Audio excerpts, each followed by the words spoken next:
time for Trouble Tuesday news. Yes, I know it's Wednesday here in Australia, but to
Have we got audio coming through Twitch? Why am I not hearing it now? Yeah, Are you seeing this? It will not let me turn the volume up. See this? Yeah, just hold on. See this, right, folks? Life is under attack. There we go. The survival of our 5, 4, 3, 2, 1. I'm the last one they should ever let speak. I should say politics, the get pros, and the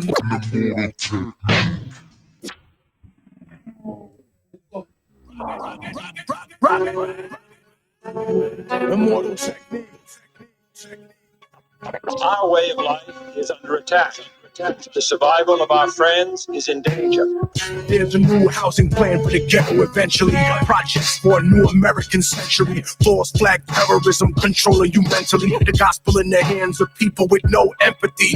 A mixture of dangerous social chemistry between law enforcement and a military entity.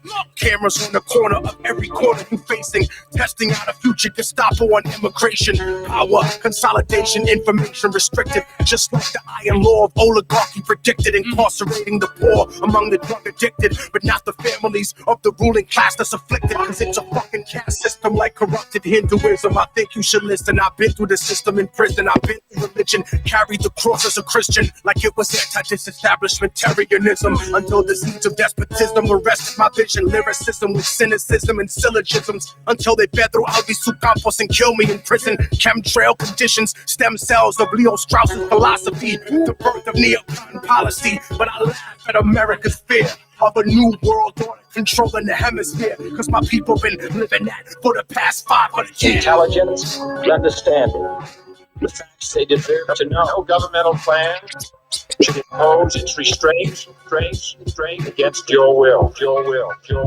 do we trust? Who do we trust? The facts. Who do we trust? Who do we trust? Who Intelligence. can I trust? Who can I trust? Who can I trust? Who can I trust? Expose crimes of the power structure, enter the fire, cause the truth is now treason to the U.S. empire. U.S. meddling in almost every foreign election. See where the next drone headed and civilian dead in the Yemen wedding barely reported, because the weapons were exported from the politicians in the Pentagon. The Saudis bought it and the babies and the children were slaughtered. The authorization, altercation, deplorable demoralization, obedience to authority, colonized the minority, social norms to conform to the immoral majority, white superiority, secession of separatism, the terrorism of American exceptionalism. Go to plan B, be free, fuck the TV, fuck the PD, fuck a Tuskegee VD, grave plot, soldier pop, corpse rot, spin over, Monsanto weed killer, non-Hodgkin lymphoma, whistleblower, men are afraid to label the dreaded traitor, executive legislator trying to suppress your behavior, intelligence interrogator collecting metadata, condemning the messenger and censoring the educators, CIA feed the propaganda to the television. In the next edition, the pundits preach it in repetition, loyal to the monarchy, hereditary or elected, fuck a royal family and fuck a president selected. Secret society. The secret oaths. Censorship. Impose restraints against your will. Who do we trust? The facts. Who do we trust? Who do we trust? Who Intelligence. can I trust? Who can I trust? Who can I trust? Who can I trust? Informing and alerting the American people. What's the cadet motto at West Point? You will not lie, cheat, or steal, but tolerate those who do. I was the CIA director. We lied, we cheated, we stole. It was like we had entire training courses. It reminds you of the glory of the American experiment. Hey, from the edge of the apocalypse, this is EPGN. We're coming back at you with another test broadcast, and with us today, we've got the Southern Sentinel crew. We've got both Jamie and Eric with us, and my good friend Keith, Gematria Database in the house. And fellas, how you doing? Sound off. G'day, everyone. How you going, man? And we won't put a shrimp on the barbie. We put prawns on the barbie, and we don't drink Foster's either. So, how you going? Very good, very good. Eric, I'd like to welcome you. How you doing, man? What's up? What's up? I hope you enjoyed that intro video, and there are still people out there spreading truth through music. Keep it up, folks. Absolutely true. And our numbers analyst, to confuse you ever so much, is our friend Keith here. Gematria Database, how is ya? I am excellent, of course. Happy to be here. Good. How's the famousness in Las Vegas treating you? Pretty crazy. Right on, right on. And Just since we're doing a check, Keith, is there a way to boost your audio? Or my maybe, audio needs to go up. Check, testing. Oh, his audio, yeah. Could be my crappy voice.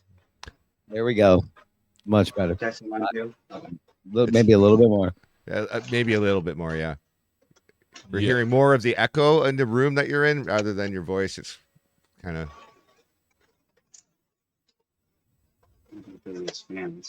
Oh, that's better. Yep.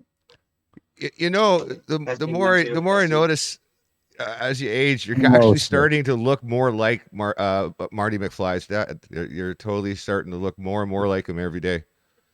Marty McFly. Yeah. George McFly is the George McFly. I couldn't remember his name, but yeah. I only wish I could grow my hair long enough to look like that. Say that again, Keith. George McFly is the character I portray, like a kind of spokesperson at the Back to the 80s Cafe in Vegas. You know, the 80s were awesome. Yeah, we didn't have so much BS that we have now. There was no coronavirus for sure. No, but we had AIDS. There was no shortage of same thing. Yeah, right. It is literally. But we digress right now. Just for the record, we are not medical professionals. Don't listen to us. We are just idiots. But boy, do we have a show today. We're just kind of making sure we have a full systems kind of analysis. Make sure, A, we know what we're doing. B, the software plays nice with us. So you guys out there listening, if something sounds amiss or there's something funny, just let us know. I appreciate that disclaimer because I do practice naturopathic medicine, and we are only allowed in the United States of America. 20 states are allowed to practice naturopathic medicine, and which, by the way, that's more than there's hope. That's kind of like a Dumb and Dumber moment because if 20 states are doing it, there's hope that more will follow. But I am not allowed to say that this is medical advice. Yeah, you're not allowed to use words like the C word. Not that C word, Jamie. The other one. Welcome to the dark winter that everybody's been talking about in the government of the United States. Remember, Joe Biden did say this in the presidential campaign. There will be a dark winter. Yes. You know what else he said? He said something else, Jamie. Yeah, I keep cutting in and out. Some semi-size nuclear. I'm right in front of my microphone. It can't. That's what he said. You're coming through. You're coming through, Jamie. He's just speaking over you. That's all. Right. I'm saying what Biden has said. He said that one time I went fishing with my buddy, and we caught some fish, and I had my hand on a youngster's backside. And what were we talking about? God. Jamie, go ahead. Finish your thought, man, please. Yeah.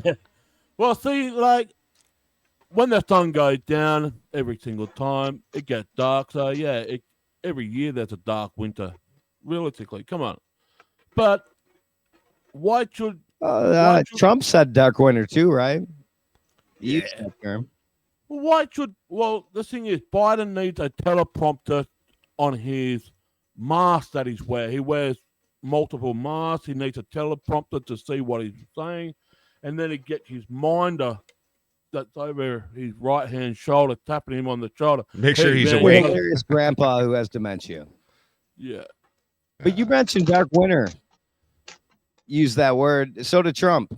President Trump used that word too. That's interesting. Trump did too. So what makes you think that either are any different? You know? Yeah. I think that's the big thing.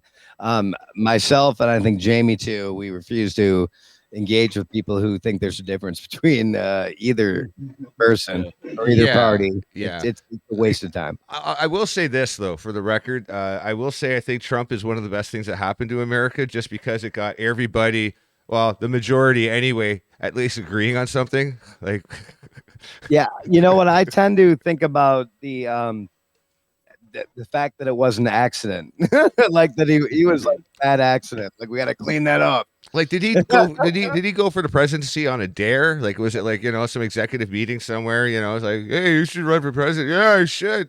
I've always wondered if it was that Obama conference that they first mentioned. Right, because there was a seed planted. Oh yeah, and they actually connected that to Biff from Back to the Future. Yeah, I remember that movie. And they made like a Trump palace. That's right.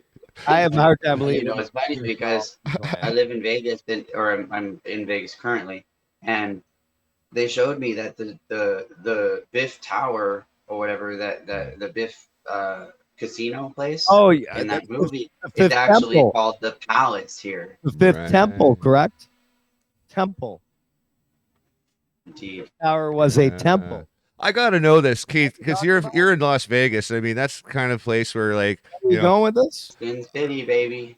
I was just gonna say though, like all kinds of degenerate behavior happens down there. Like, what's a lockdown like in Las Vegas? Let me ask you this. There's no. It wasn't the Fifth Tower though; it was the Fifth Temple, and they completed it. Nobody cared. Right. Yeah, what happens in Vegas stays in Vegas. Yeah, I noticed he's not saying anything. So okay, I guess it does. Okay, that's fine. That's what people say. No. That's what people say though. Yeah, but I mean, I'm not. I only like go around little areas. There's like main like attractional places where one called the Strip and then another called Fremont Street. Yeah, like you've only been there recently, so like you probably don't have a whole lot of reference, like frame of reference. But I mean, is it like bustling with tourists or no, or is it kind of? Well, there's that game I play, right? The I call it the Illuminati Easter egg game. Oh, it sounds like fun for the whole family. Yeah. Right across the road from the Vegas shooting, man. Right across the road from the Vegas shooting. Basically, like, I just pick out things and then I give myself points. I'm like, okay, that's, a pyramid. Okay, there's 5 points. It's like, a Sphinx. Okay, there's like 20 points. There's no symbolism there at all. Not at all. Oh, a Masonic ring. Oh, you're wearing a Masonic ring. Oh, give me like 50 points for that. Yeah. And he's handing out flyers like maps to the stars and shit, right? So we're getting to know. This is the first time I met Keith. Keith, who are some of the influences that you've had in your life as far as to learn from? Are there any people? I'm a researcher. I'm not really part of the true sphere. No. Who would you get your research from? Which are the people that you would actually? Oh, man. I started out like because I was like starting in the 2012 era time, and it was all about the Mayan calendar, and I was like big into the Mayan calendar at the time because I was doing this whole thing about thinking that the Mayan calendar was talking about 3 inner dimensions. What turned you on? Like what led you in that calendar? Yeah, like was there a certain person that you listened to? Spiritual person. I'm an artist. Okay. I got into the art form of the steles and their mandalas, and I tried to recreate them. Which of those people were you like? I love dropping names, like people that we can drop names that influenced us in the direction we decided going. I don't know, like the Mayan stuff, because it was just more like at the time I was trying to understand what was going on in my own life, and I was relating it to the idea that I had on my own self that I'm traveling through dimensions. Generally, and the way to understand that is to witness the people around me and mark them down. And then after I marked them down, I associated them with a time frame, and then that time frame. So every day was essentially a time frame, and then I took that and I superimposed that with the Mayan calendar. And I'm a tarot reader, so I understand how if you put like 3 cards together, that gives you like a little story. So like basically, if you look at how the Mayan calendar is produced, it's like kind of an interlocking clock. That is not the clock itself, like the thing that moves, like the hands, but the inner workings of the clock, like the cogs, right? And each cog has its own like thing on it, and then there's like a thing that it connects to, and that create and there's like a thing on the top and the thing on the bottom, right? And so all of this creates like a little story, and then the next day is a different story, and the next day is a different story, and that only repeats every 52 years. Mm-hmm. Yeah, because they were all So about like the every day. cycles. Yeah. So like to me, that told me that that it's all cyclical, and the cycles are inner circles. So there's like a circle inside of a circle inside of a circle, and they all intertwine with each other. That they're associated with, I guess, the planets or whatever, and the sun and the moon. But in reality, it's like their, in my opinion, it's their representation of how we switch into different dimensions. And each month in the did we lose him?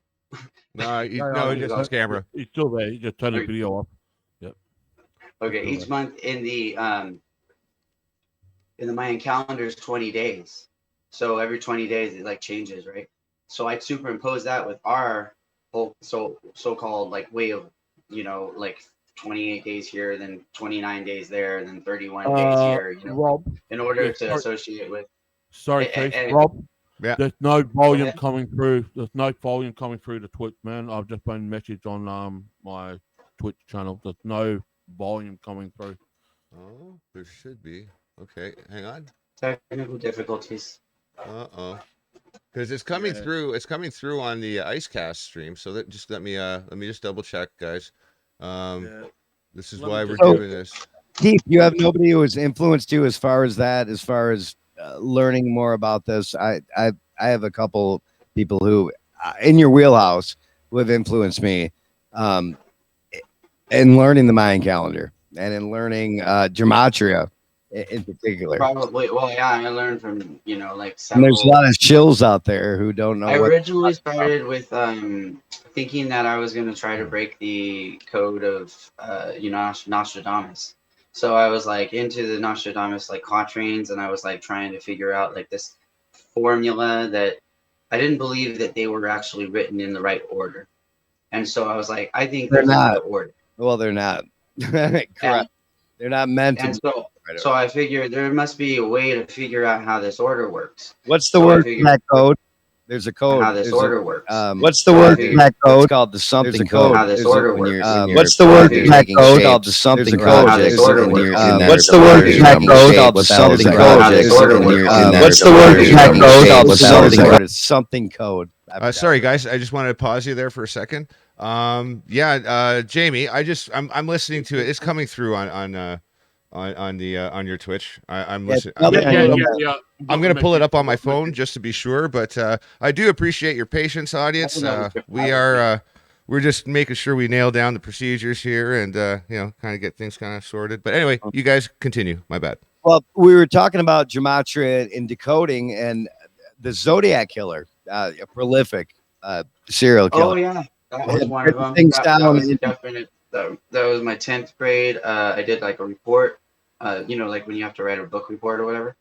I did a report on the Zodiac Killer, and was really fascinated with the coding process. And because of that, I ended up doing a lot of research on other codes at the same time. Right. And there was a certain name. It was called a something code, where you decode something that's a shape or an object into a letter or number. I cannot remember the name of it. Yeah, I know. You're right. It's cryptography. No? We're good. It's not cryptography. Yes. Thank you. Yeah, you're coming out. You're coming down the pipe crisp and clean. Cryptography, and the Illuminati use it constantly in images, in commercials, in cartoons. They use it. Yep. Yeah. You know what I noticed when I was in Mexico? Are they talking to each other, or are they trying to talk to us? Are they trying to like secretly like influence us through the process of putting it in plain sight and then going, do you see it? Right. Yeah. Those you don't see it. Oh, okay, then now we got control over you. Yeah, it's definitely signals and reminders to other people that they know. But I also and that's think why I play the game. It makes it fun. Yeah, it also works like black magic. Like you gotta. It's like spell casting, like chanting and reciting certain things. The act of doing such is kind of like is incantation. That's called ritual. I mean? Yeah, Well, and it's that's where ritualistic. those who have eyes to see and ears to hear comes from. Yeah, exactly, Right. exactly. Straight up. And when they're in certain places and and for certain reasons in different you know, like structure of measurement, then it's always about ritual. Always about ritual. Yeah, always, and that is important to know about the Illuminati and the New World Order. They are all about ritual. Yeah. Yep. Yeah. It's like structures and buildings and stuff. They always have some kind of a signature that's applied to them. It could be a cornerstone or something like that. But it'll be like, like Gus was here, that kind of a deal. They always kind of put their mark on it somehow. And like most people, they would just walk by it 100 times and not even know it's there. But to the trained eye, it's like, oh, okay. Gus was here. You know what I mean? Like, let's go back to, let's use an example here. There's 110 stories in the Twin Towers. Okay. Yeah. And if you do Osama bin Laden in gematria and you do the actual, math of it, it equals 110.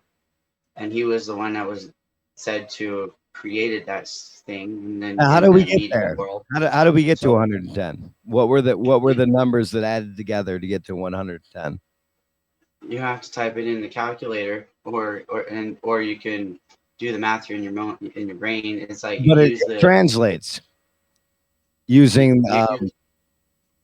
You use the I think the what was A, the word? C, D, all the way to 20 to Z, right? But you add each numbers like in succession. So A is equals 1, B equals 2, C equals 3, and so forth. Indeed. Mm-hmm. Yeah. See, well, here's a weird thing. Here's a strange thing, and like I want other people listening to know this, is that whether you believe in this stuff or not is irrelevant because these other societies do. Well, they love numbers. Yeah, they love this stuff, and they almost like to throw it in people's faces and do shit right under their noses. And it's no like secret that game with us. Yeah, there's no secret. It shows up like as predictive programming in several Hollywood productions, broadcasts. It's all over the place. It's almost unavoidable. And once you see it, you can't unsee it. Like you suddenly see it everywhere, and it's really bizarre stuff. That also comes with the bands that I like. They all use different symbology in their logos and in their message and that. But for me, that's what attracted me. It was a message in the song. But when you actually deep down a lot further and actually understand the message, what they were presenting at the time, it's just mind blowing. Yeah. I wish people will understand the Travis Stock program that happened in the late 50s, early 60s, how it manifested a lot of people to be a marketing brand. See, I don't even want people to even tune in here who don't even know what that is. Like that's, you know what I mean, Jamie? Like if you don't know what but we're talking about the global elite. I mean, whether it's Travis Stock or MK Ultra, the Tavistock Institute is still going on. Right, the Tavistock Institute is alive and well right now, 100% with the jab. Okay, it's happening right now. Right in front of people's faces. This is where but Jamie's honestly, this is where we kind of see the chips fall into place. And I'll give you a good example. Like look at the Eagles of Death Metal.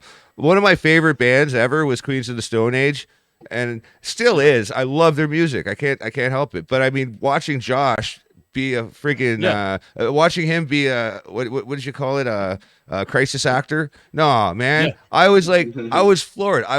I literally was beside myself because I thought out of all people, no. And then I started looking and saying, you know what? There's obviously some kind of coercement or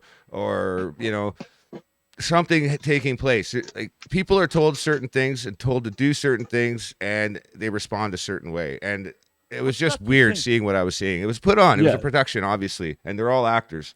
But sometimes we've got to be careful how far we reach out, because some things do not connect with each other.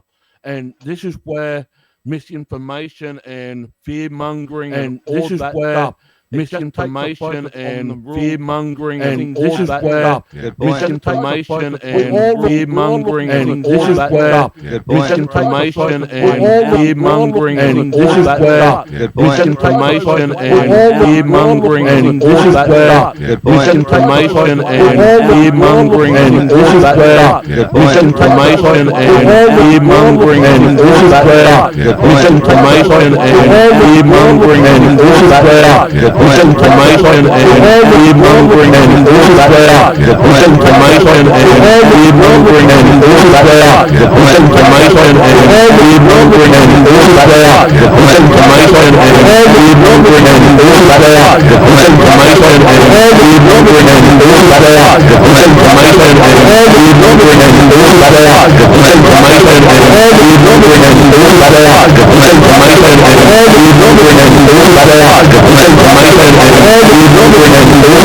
fear mongering, and this is where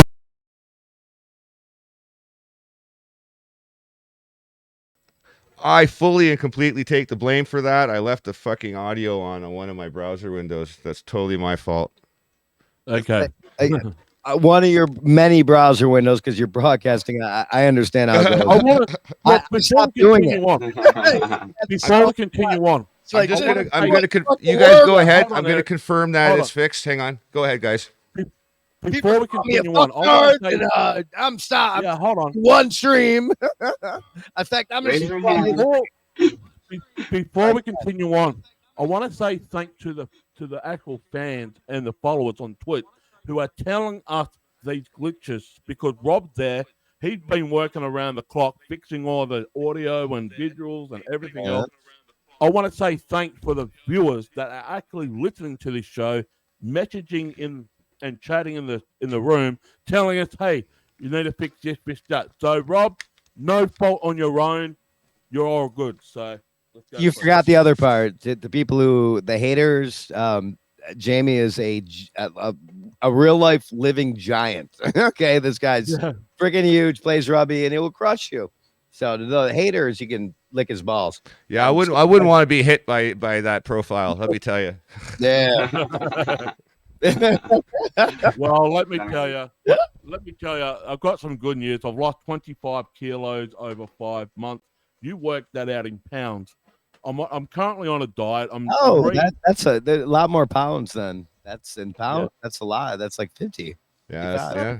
We here in Australia, we go in kilos. Over in your neck of the woods, you go in pounds. So 25 kilos. What? 2.5 pounds equals what? How many kilos? I don't know, man. Yeah. Well, I can tell you this, that America and the metric system could be a whole entire podcast in itself. Can you work out in gematria?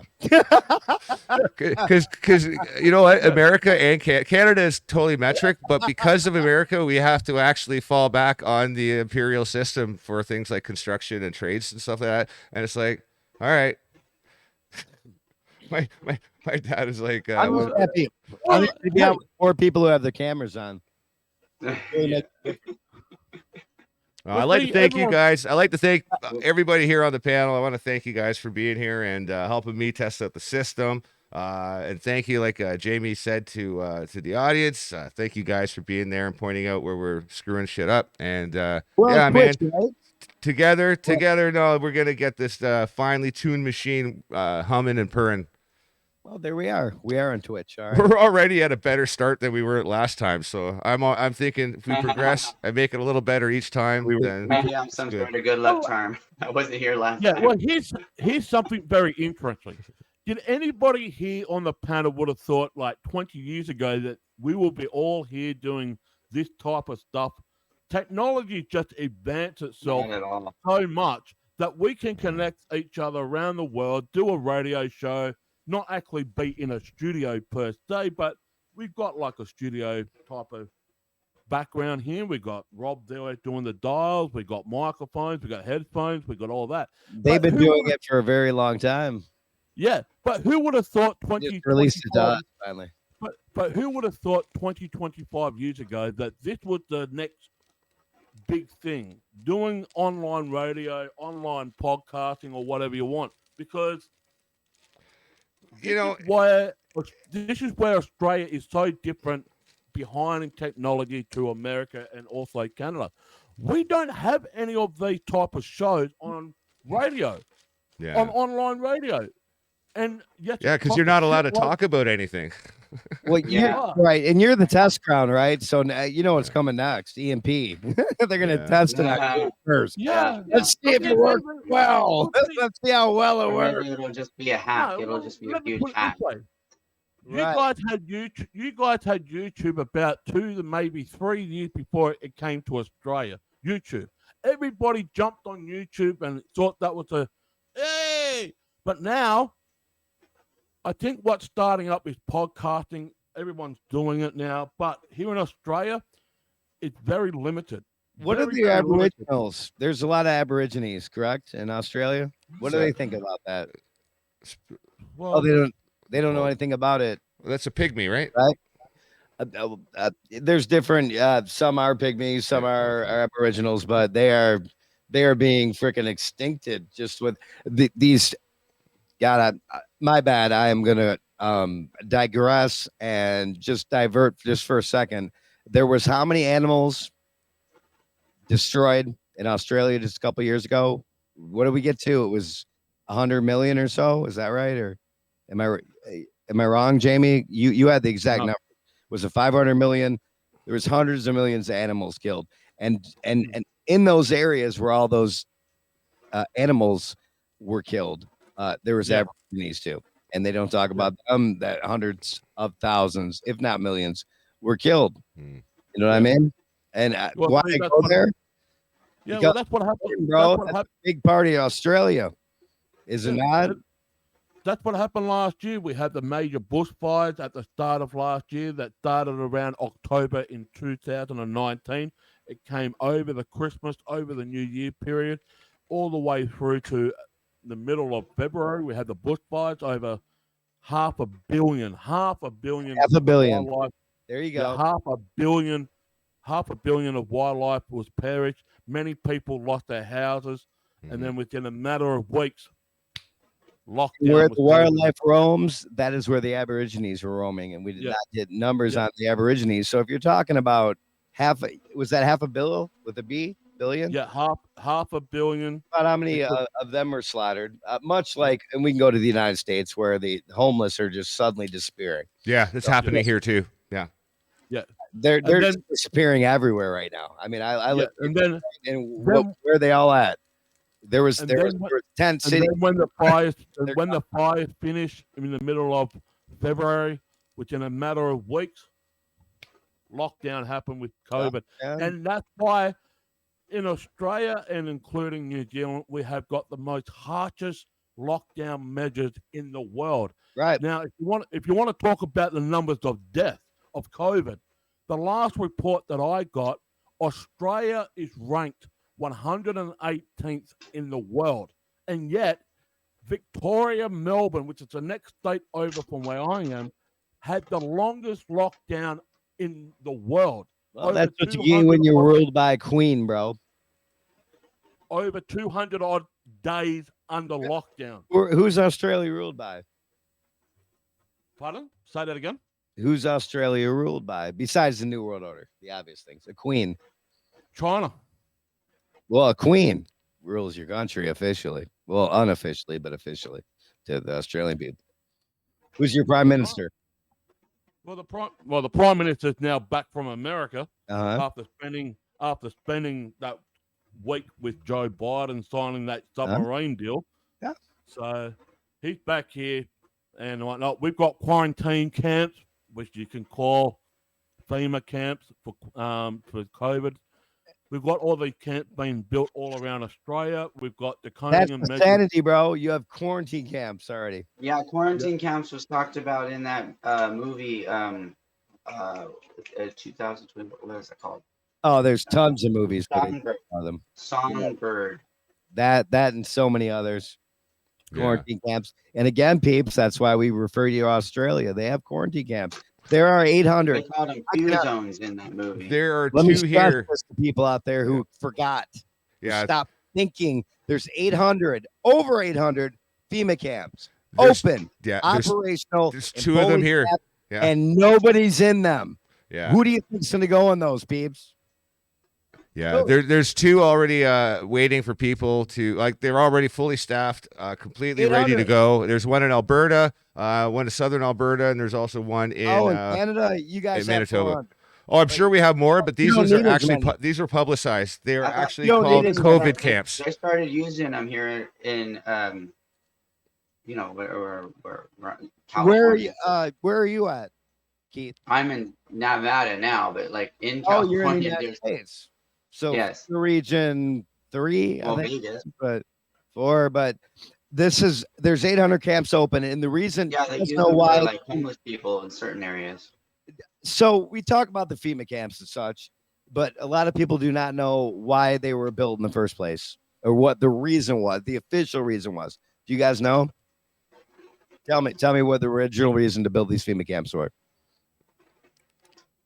No, I don't know. I have an answer. I have an answer, but it's a little bit of You have to have a reason to spend trillions of dollars Yeah. building them. well, Do you because know why? they were planning for this right now. Nope. that's Yeah, not why. it's not the official- Yes. Like this.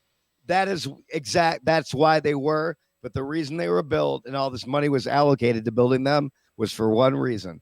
If our borders were rushed and we became overwhelmed with people rushing over our borders, like we're seeing right now, that's where they'd be housed until we can figure out what to do with them. So Right. riddle me this. Why are they still empty? Why do we have all these refugee or whatever camps? That is the reason, though.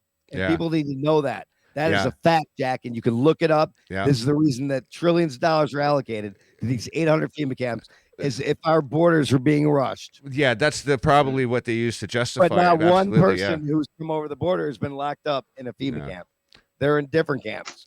So And, who do you think these camps? Which going back to you, Robert, yeah. correct. I was just going to say, you're right. And the thing is, though, is that they also lacked any leverage in the law to be able to enact any policies to put people like citizens into these places. But now, like 6 years, 7 years after they've been built, they do have the leverage now, because how many states have relinquished control to FEMA or to the UN in a state of an emergency? I think it's about 22 or 23 states now. It's already been written into law. If there's a national emergency, FEMA takes over. That's right. Everything. It takes one guy to do the wrong thing at the wrong time, and it pops off and gets ugly. Guess what? FEMA moves in, martial law. Okay, now this is where we need to be focusing our thoughts on. Is there's 800. That's a hell of a lot of camps open and operational, fully staffed. And I can't stress this enough. Nobody's in them. Yeah, they're for you. Don't take the vax. You're going there. You get to a certain number. And this brings up something that I always want to remind people. Like we tell people to say no, to revolt, but do it calmly, collectively, logically. Do not pop off, because we don't want to give them reasons to enact any of these martial activities. Info war going now, right now. Yeah. Fortunately, this is a war of attrition, and we have to do things responsibly, or else it's over before it begins. And digressing, going back to Jamie, I mean, he's saying they already have quarantine camps. Yeah. God, are you serious? What? Quarantine camps. The government will say, it's there for citizens that returning back from overseas. Nah. They are rounding people up in Victoria and in New South Wales and in Queensland to put them into the quarantine camps, quote unquote. Now, one of the rulings that come out of the government's mouth in Victoria is you got to remain in that quarantine camp, and when you do get released, before you get released, you've got to have a COVID test, and it's got to be negative. Mm-hmm. But they won't say that they will force the injection into your body. They won't say 90% inside the point. So if you refuse to get, just saying, so if you refuse, talk about a lose-lose. Yeah. Mm-hmm. So if you 40 cycles, dead cell. Hold on. So what they are saying is that you're supposed to stay in the quarantine camp for 14 days. But if you refuse to take a COVID test, you stay in there until you get a COVID test and also return a negative result. But what they won't tell you, while you're waiting for that test, you get shot with the freaking injection in your arm. It's good. It's good for you, though, man. It's what you got. You should do. Yeah, it'll put hair on your chest, Yeah, man.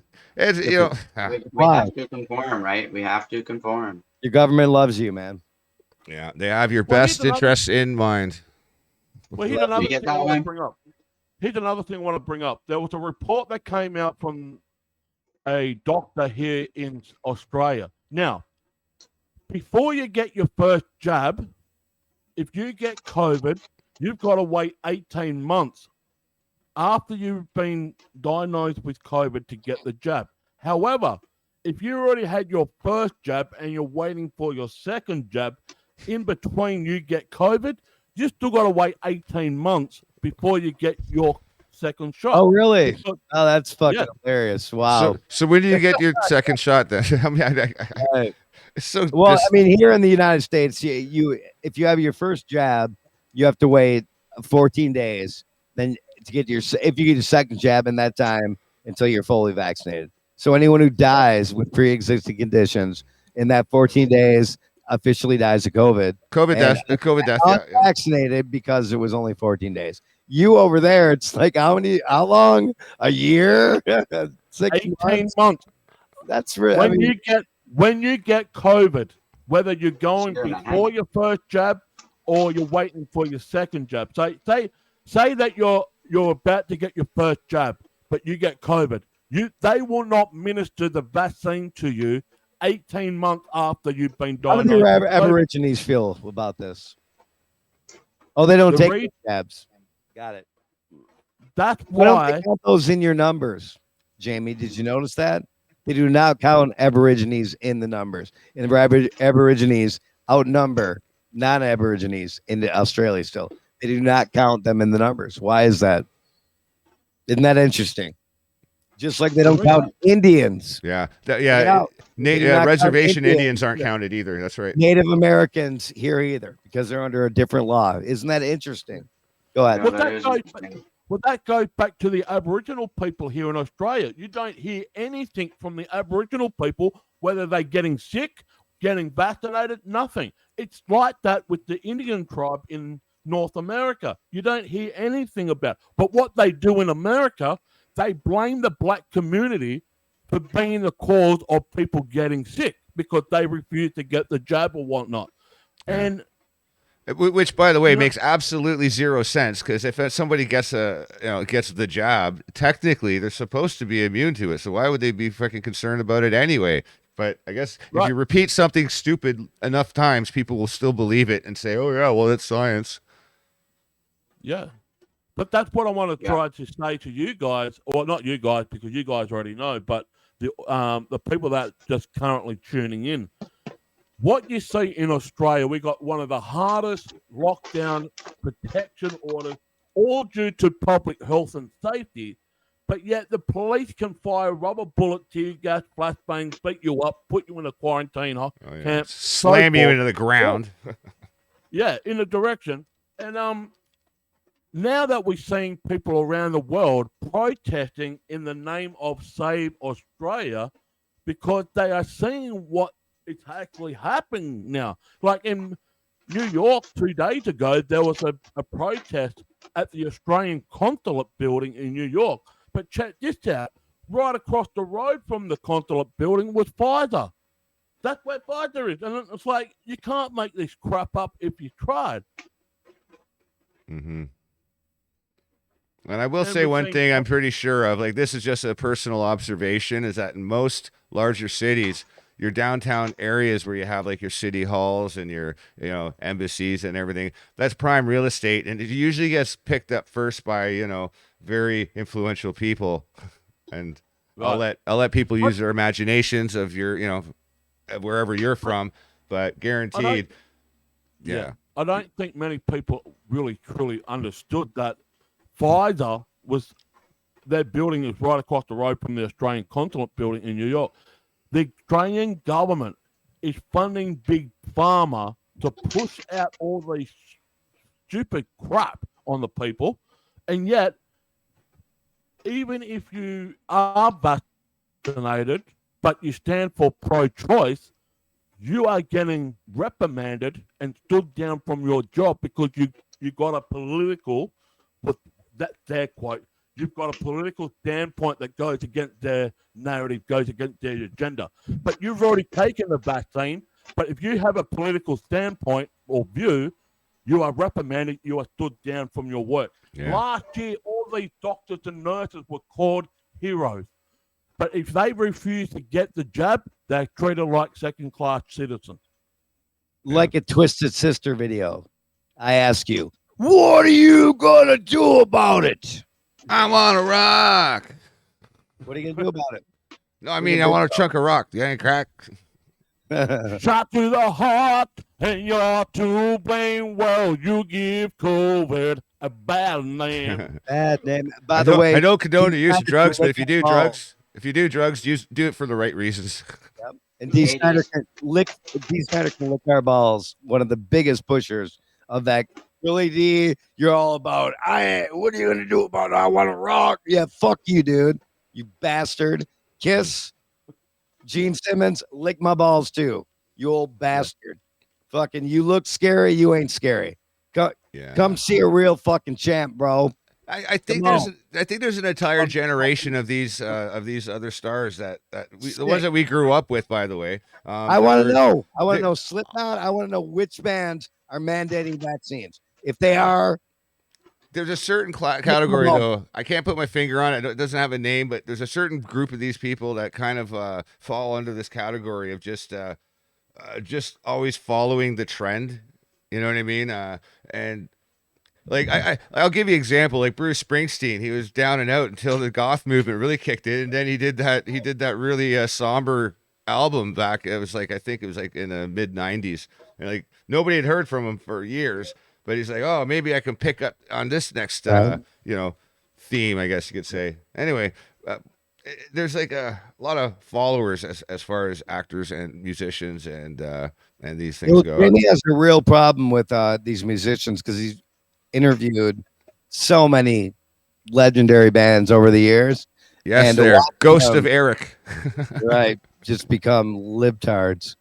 Mm. You're like a force ghost. I'm just hearing your voice. The camera's like, you're not in it. That's awesome. Okay, that's what I got to do next. Is I got to do like a force ghost kind of a thing. Oh yeah, I got a great little project coming up.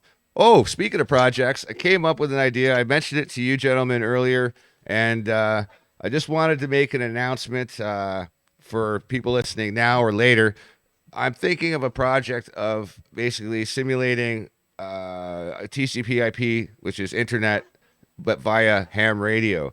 And it would be for like an emergency off-grid scenario where you can at least send messages out through the internet. And I mean, you have to have your gateways and what have you set up beforehand, but I'm sure somebody would be able to facilitate that. Elon Musk. But yeah, no, it's an interesting project. Developers who know anything about ham radio and sending digital encryption over radio waves, I think would be a very, very good thing to kind of set up in a sense where we can actually develop it and put it out for use and availability in case a solar flare hits us or, the zombie apocalypse or whatever, But whatever. Yeah, no, you know what happens when I start to talk about it?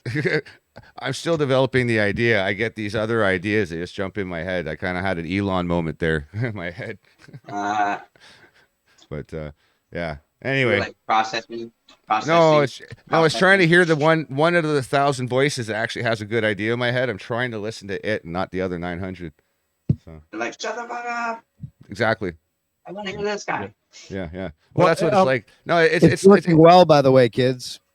Is it working good? Yeah. Awesome. Yeah, well, I have these little Bluetooth headphones, so I take these off from the wireless microphone, walk away, and still hear everything going on and comment on it. Yeah, no, that was great. No, you sounded like pitch perfect. And in fact, it was good because you sounded like a force ghost all of a sudden, like you weren't there. I was like, oh, the ghost of Eric. It's working though. Yeah, that's fantastic. No, I'm really happy because this went along without too many hitches. I mean, a couple of buggeroos, but those were even professionals make some of these mistakes, like they leave one of their browsers open or something like that. Like nothing ever goes 100% the plan. But I digress. Go ahead, Jamie. You were saying? No. I'm getting messages on that. Someone saying, well, hold on. I'm just reading. Are you on Twitch right now, Jamie? Yes, I am on Twitch. I've got 4 viewers on there already. Look, it looks good there. There was some audio problems before. Cash said that she's going to have to do a write-up and a video for us all. Yes, you will have to do that. I don't know what's going on. But I just want to say this. To the listeners on Twitch right now, can you actually hear us properly? Because some saying it's echoey, it's glitchy. I just want a thumbs up if you're listening to us. Please give it. I'm hearing it through my alternate monitor. It sounds good. Some people might have tuned in later and are watching the beginning of the stream, so they might be in the chat and out of sync with the current location of the video. That could sometimes you can like what do you mean it's off, and then you go and change it and you actually just fucked it up. But Rob, it sounds... I just got confirmation from Dadican. He said it's all good. So we're doing well. We're doing well. Thank you, sir. It's like one of our 4 listeners. You're awesome, bro. Love you.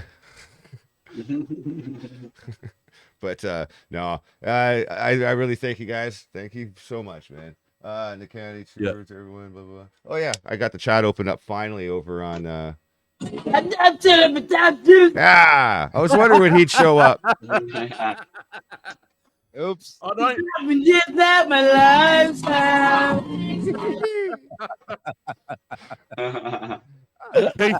Keith, Yeah. we need to hold on, Eric. Keith, we need to show you the video so you know what we're laughing at. Yeah. But we're not laughing at the person because Oh, it's funny without the video. Yeah. You can't unsee the video. Like once you see it, that's when it gets funnier because you can't unsee it. God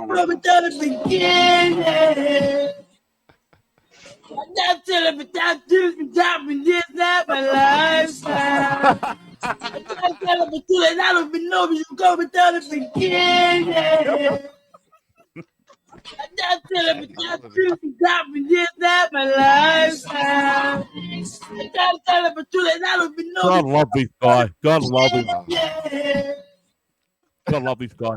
He's got Down syndrome, and I just want to give my hat off to him.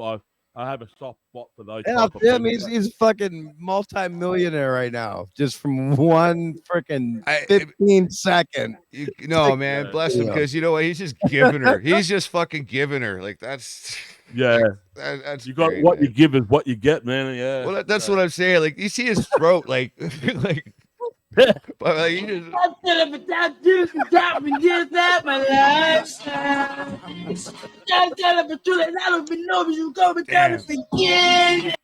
He's got to be a video game. I swear to God. We need a soundbite. We need a soundbite of that. Oh, I'm working on that.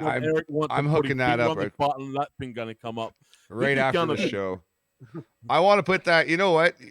Keith remembers when I used to do a show called what was it? Rapid Fire Free for All. And hey, the premise was supposed to be. Hey, listen. Sorry. We need to give that guy. No. Hold on. We need to give that guy his own show. We got to give that guy keys to the fucking mansion. Are you kidding me? Yeah, for sure. I'm in. We need to give that guy his own show. We need to put together some photos and that, and then this soundboard just goes over the top of it. I don't know what's going on. I don't know why I like that idea. I don't know if I should feel bad for you. I should probably feel bad a little bit. It used to be the Love Boat for a while, but now it's just gotten better. Yeah.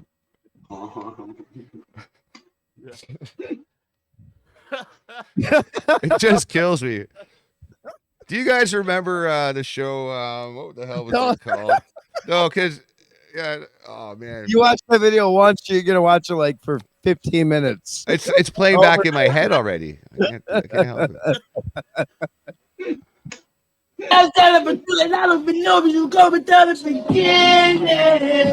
Our new sponsor. Hey, we need that guy. No. Hold on. This show is sponsored by. We need that guy to sponsor us. We're going to do a sponsor clip, like a promo clip, and this guy's going to be in it. He needs his own sponsor. He needs his own logo. He needs to have everything. So if you want to drop a comment in the chat room. So if you want to drop a comment. Diabolical.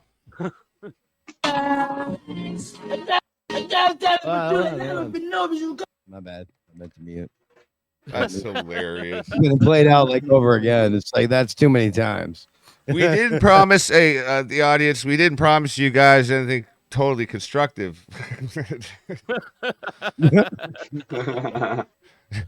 This is EPG. This is EPGN Radio, where we like distractions. So Eric, did that guy have a name? The guy on EPGN Radio. Online. Live. Welcome to the resistance. Nice. Let's see if I can... So we can pummel like a motherfucker up in this bitch.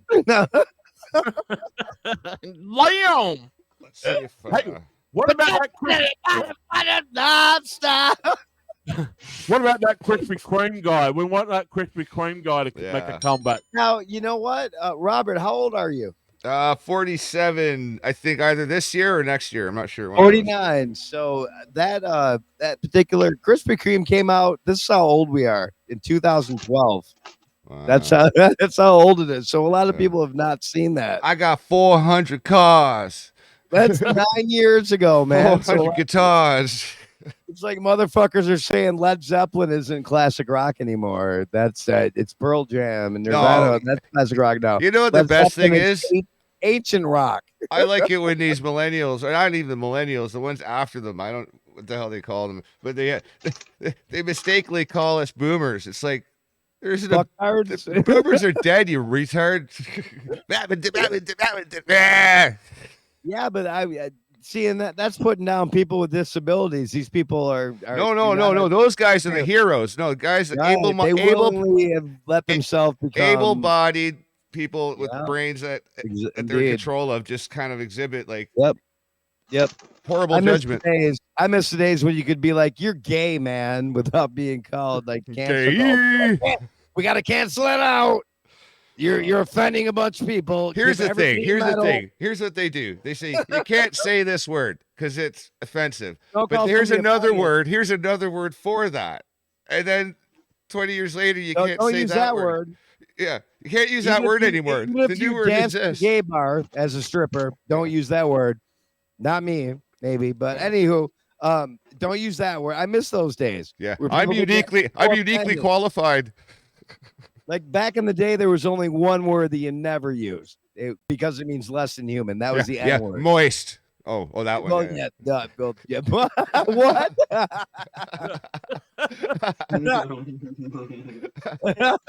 You just don't use moist in a conversation. He just said moist. Oh my god. We're not allowed to use the word noodle. Noodles are banned on this show. Noodles are banned on this show. 2-minute noodles banned. Imagine noodles moist was banned. the word of the day on.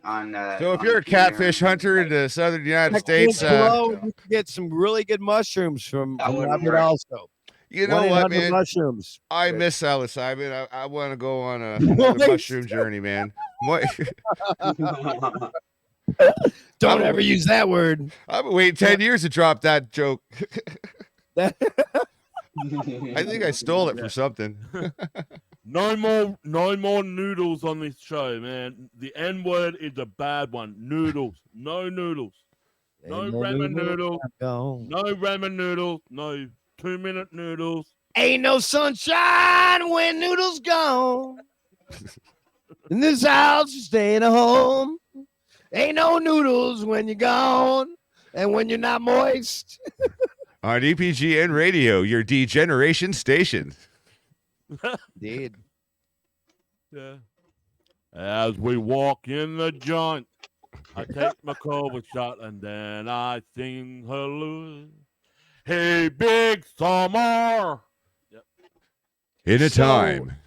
I don't know how long we're going to be going for, but I'd like to talk a little bit about the shedding and the fact that these people who are taking these gene therapies are shedding all over us unvaccinated.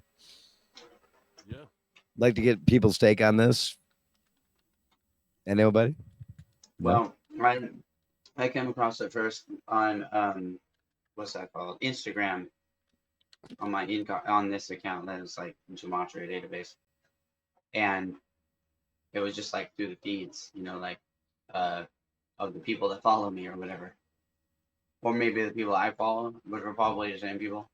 So I end up like noticing that they were talking about all these like weird symptoms that people were having, and there's no reason for it. And they're like blotchy like things on their like legs and weird stuff like blood clots and things like that. And these are being reported from people to people in this world, right? That I'm just kind of like, what the fuck? And I just like joining that shit just to put out the memes, from the gematria. So like, if there's like a kind of narrative story that makes sense, that the numbers all correlate and it's right, and it's like kind of sound, Then I make a meme out of it and throw it into that world. Or like when I interviewed one of the top scientists of her generation, Judy Mikovits, or Dr. Sharon Tenpenny, who are telling you these people are shedding on you. And a year ago, they were the top scientists. Now they're conspiracy theorists, folks. Hey, the inventor of the PCR test, the one that they use to detect COVID and shit. Right, the inventor got banned for life on Twitter when he announced, he goes, that this is not what the test is designed to do, and they banned him for life off of Twitter. And he died. And he's dead now.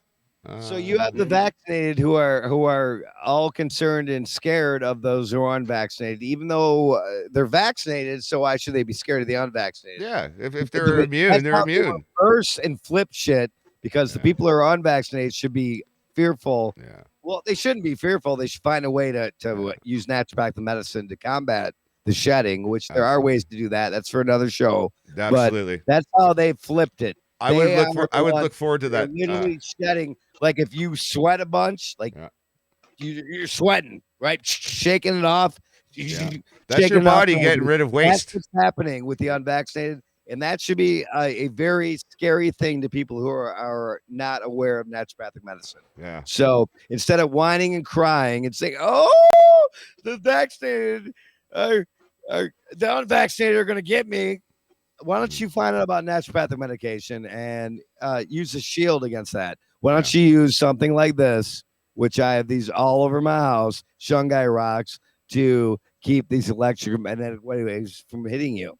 I mean, there are ways to do this. There is a reason why I haven't been sick in 6 years. Yeah.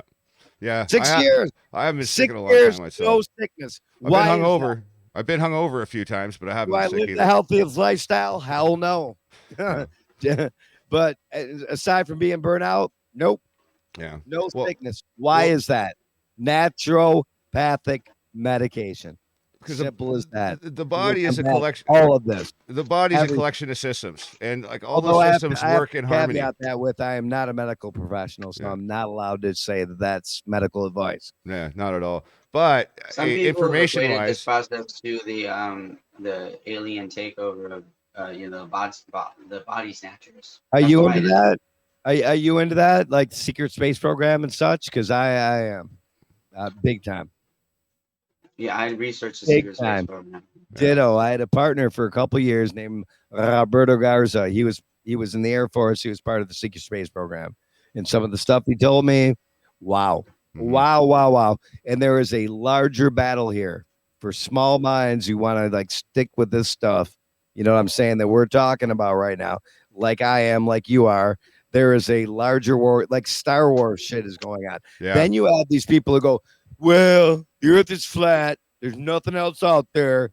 And I mean, it just blows my mind. These people are that limited in their thinking. Maybe they're the pod people. Yes. I mean, that's how much more narcissist did you get? Because in a weird way, that's the exact only form plot. Of life is on the earth, and everything else.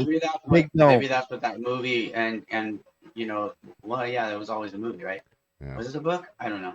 Anyway, maybe that's what it was originally trying to portray, is that this was going to happen. Like, if you want to say the earth's flat, that's fine, but you better acknowledge that this is a big matrix, and there's matrices outside that. I mean, that's just, it's such just limited thinking. We've only gone 12,000 miles down inside the earth.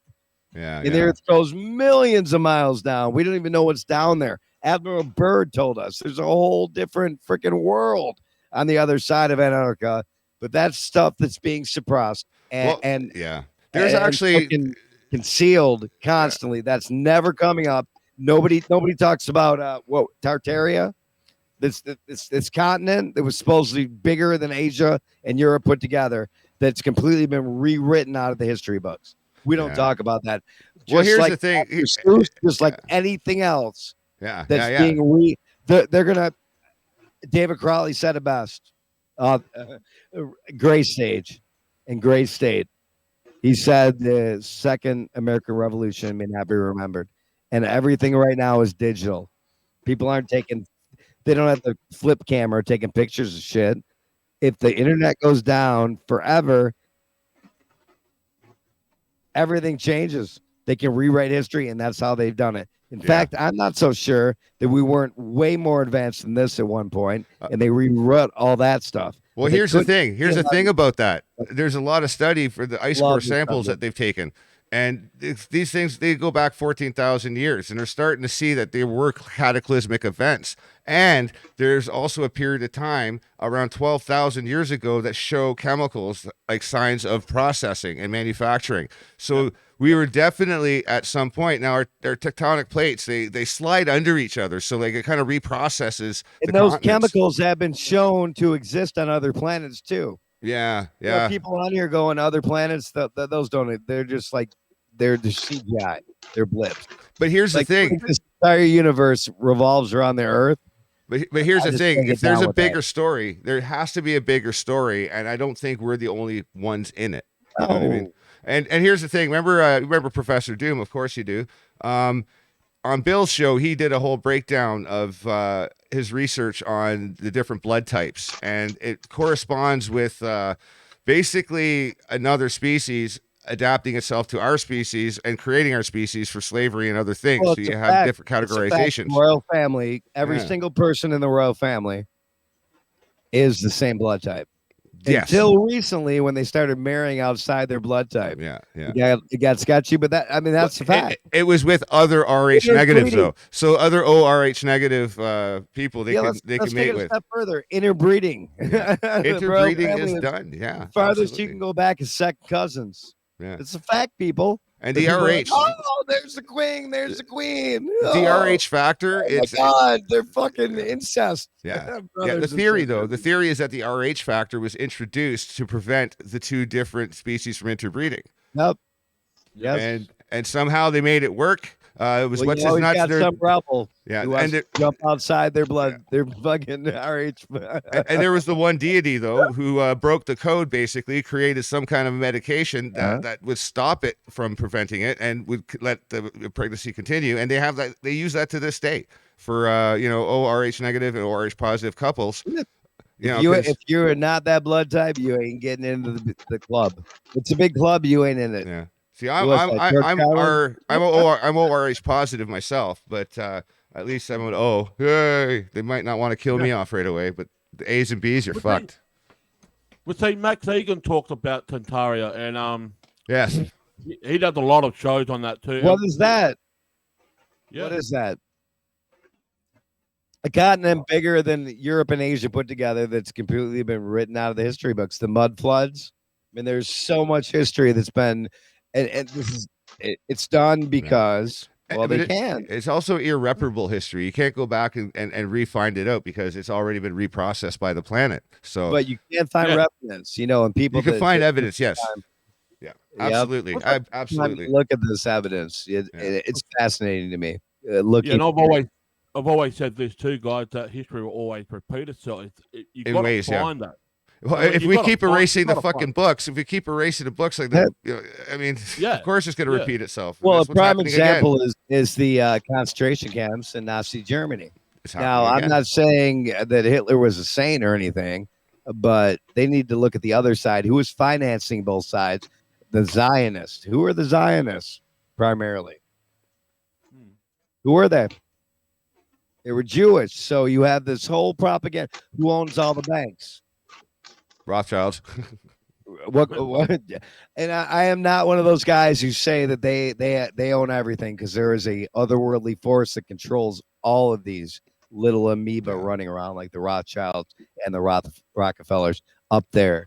Yeah. Superior intelligence, in my opinion. Yeah. Not that I know this, but let's look back at how that was rewritten.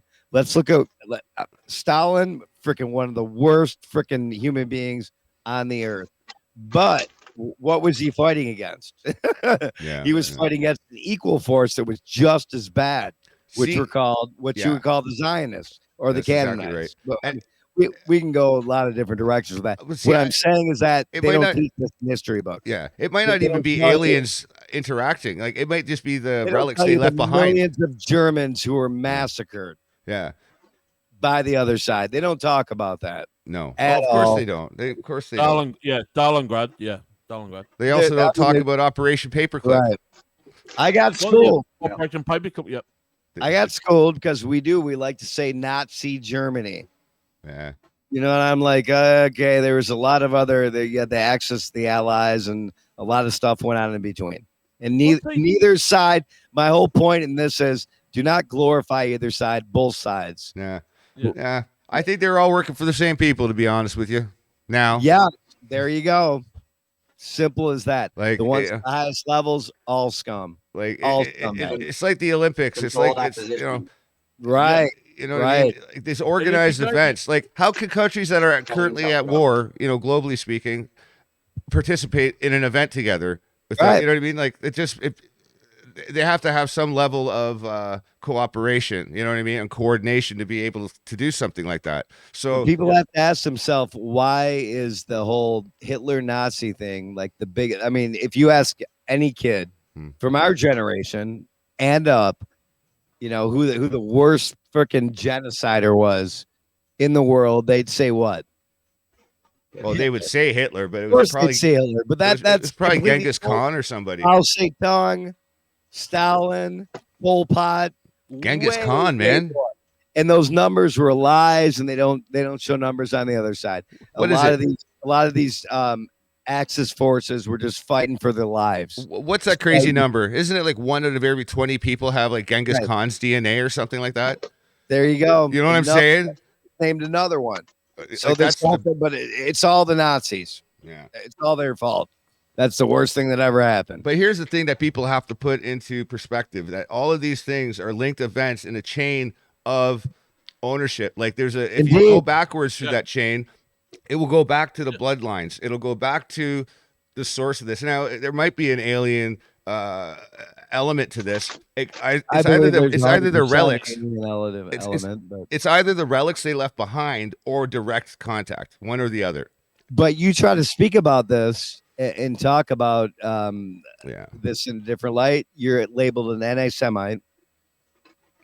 I'm anti everything. I don't give a fuck. But immediately you try to go against the Nazis. Go ahead to somebody on the street and try to say, what? No, they'll shut you down in a heartbeat. They'll think you're trying to mug them or something. Right. Hitler was a bad guy, but he was just trying to survive and trying to get his people to survive. And then you got evil, and these people are all evil. And they're all powerful. I'll give you an example. Like people say, do you like Trump? I say I like him, but I hate him for different reasons than you do. You know what I mean? Like he's a scumbag. He's a scumbag, but he's a scumbag for different reasons than you're being led to believe. Right. You know what I mean? Imagine where we'd be if Trump was still in office. I think he's the best president you've had in a long time. He's not meant to be in office. Well, he was put there for a reason, man. Well, hypothetically speaking, I don't disagree. If Hitler was young now in this generation, do you think anything would have changed what he did back in World War II, or do you think it will be escalated even further? No, I think they've reached a pinnacle. It was a breaking point. I think everybody had enough money made from both sides of the table. And then it's like, all right, okay, we can end this.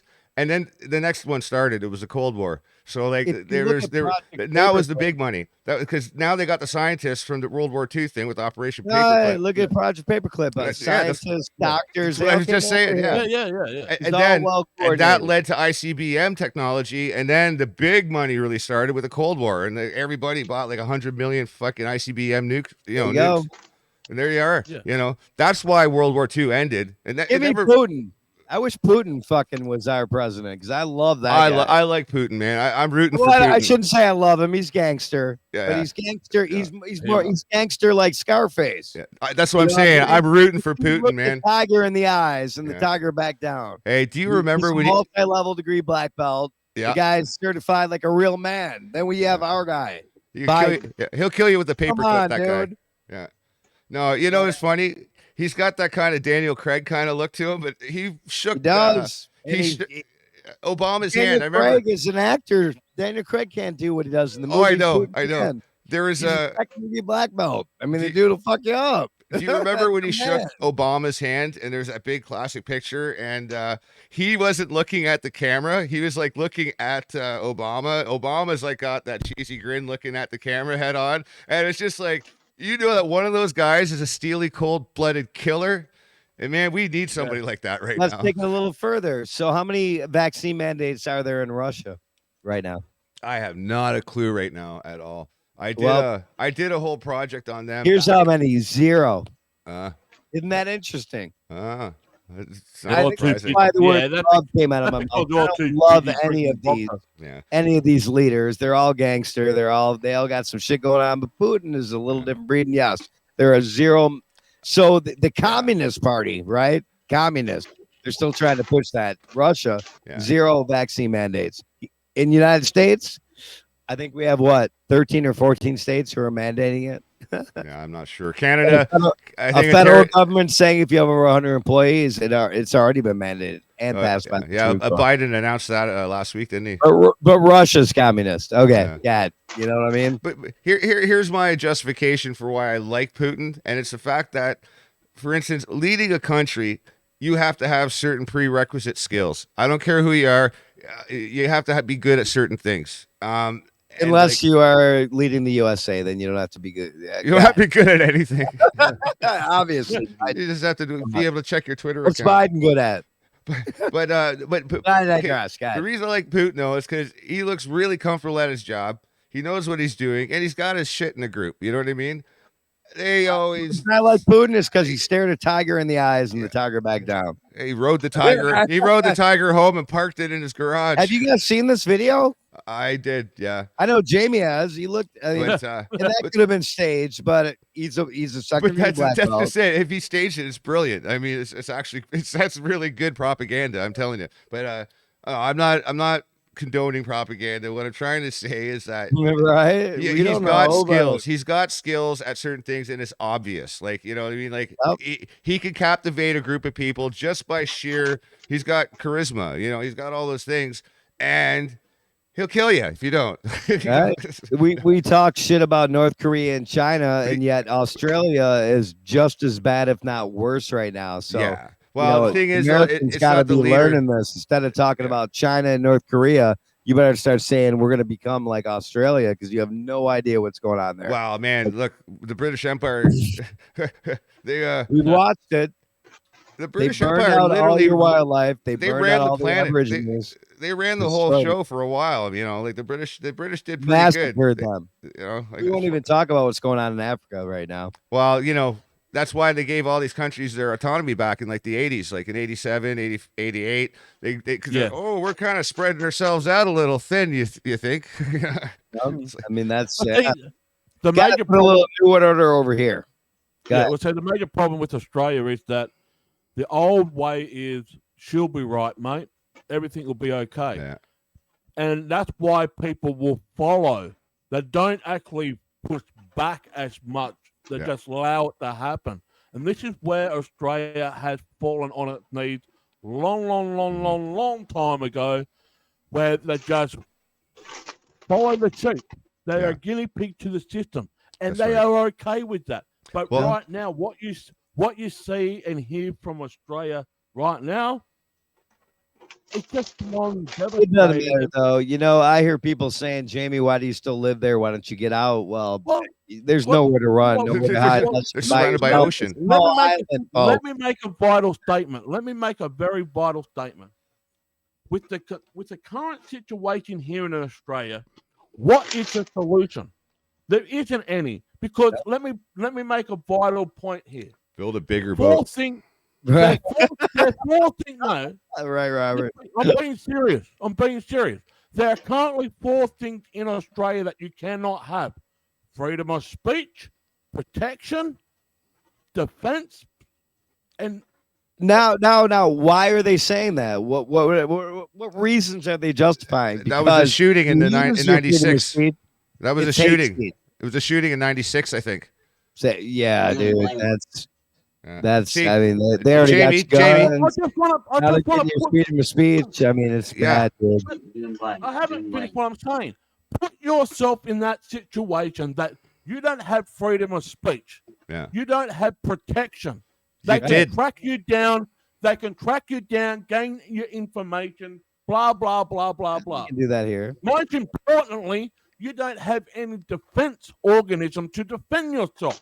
You can't defend yourself here. That's right. Well, yeah. See, Jamie, Canada would be in the exact same position as you if we weren't perched right next to the United States, who has a constitution.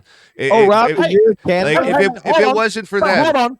I'm just saying. Not that far away. Yeah, but hold on. Australia's not that far away from before we do. Trudeau is you're separated by an ocean, though. There's an ocean that separates you. We're right on the American border. That's what I mean. You're in Canada? Yeah. Robert, you're in Canada? Yeah, I'm in British Columbia. Oh, yeah. You guys get it just a little bit before we do. Yep. Yeah. Yep. Yeah. And our pushover prime minister is a piece of shit. That's because Canada is part of the Commonwealth. That's why. That's right.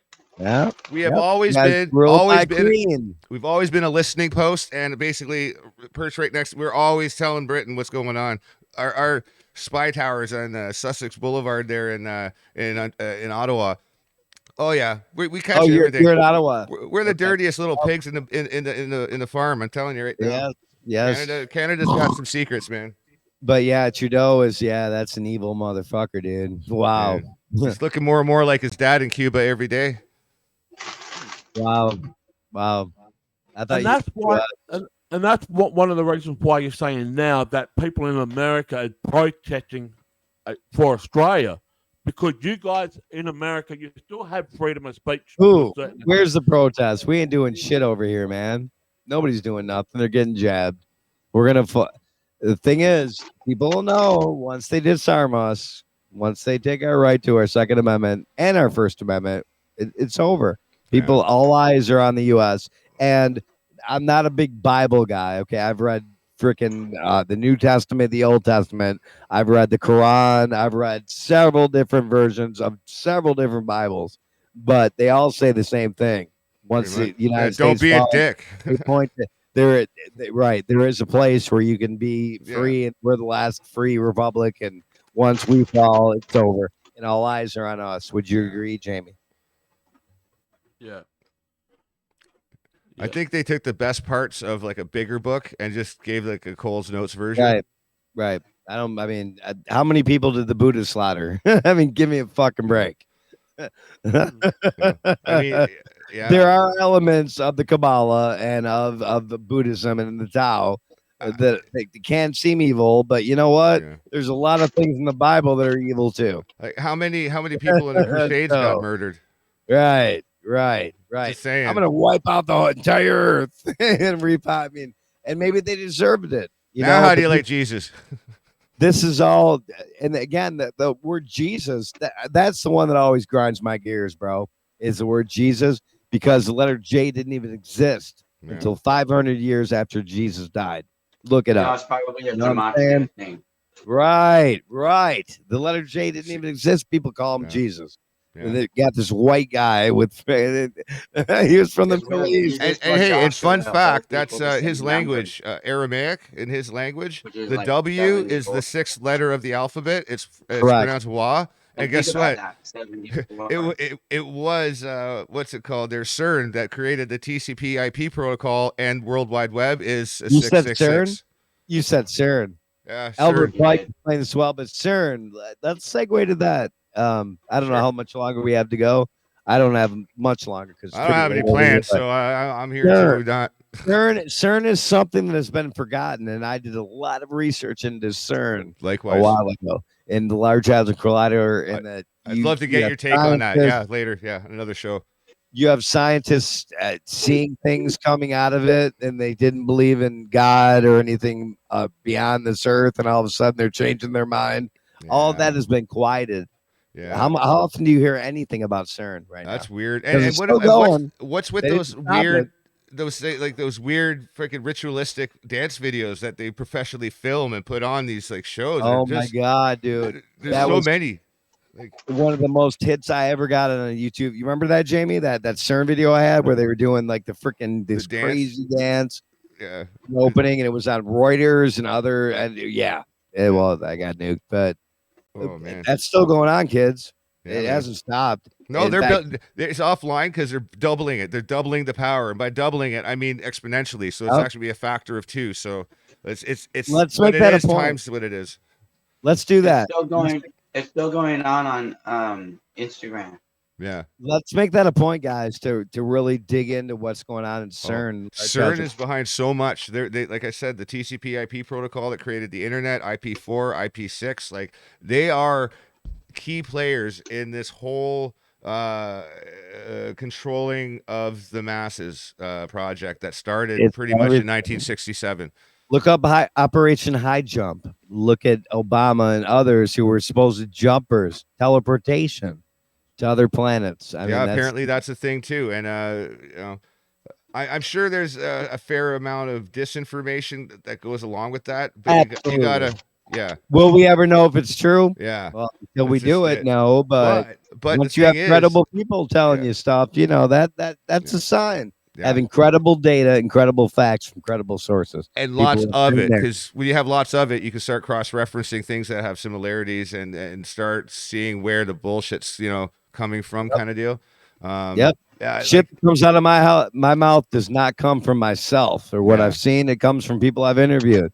That's right. Who are credible, who have been in these programs. Yeah. Maybe they're there to be shills and give you disinformation, but you have to discern that. There's a reason why this is coming out. Shit, there's more alien and spacecraft sightings than ever before in the last year than ever. Nobody cares.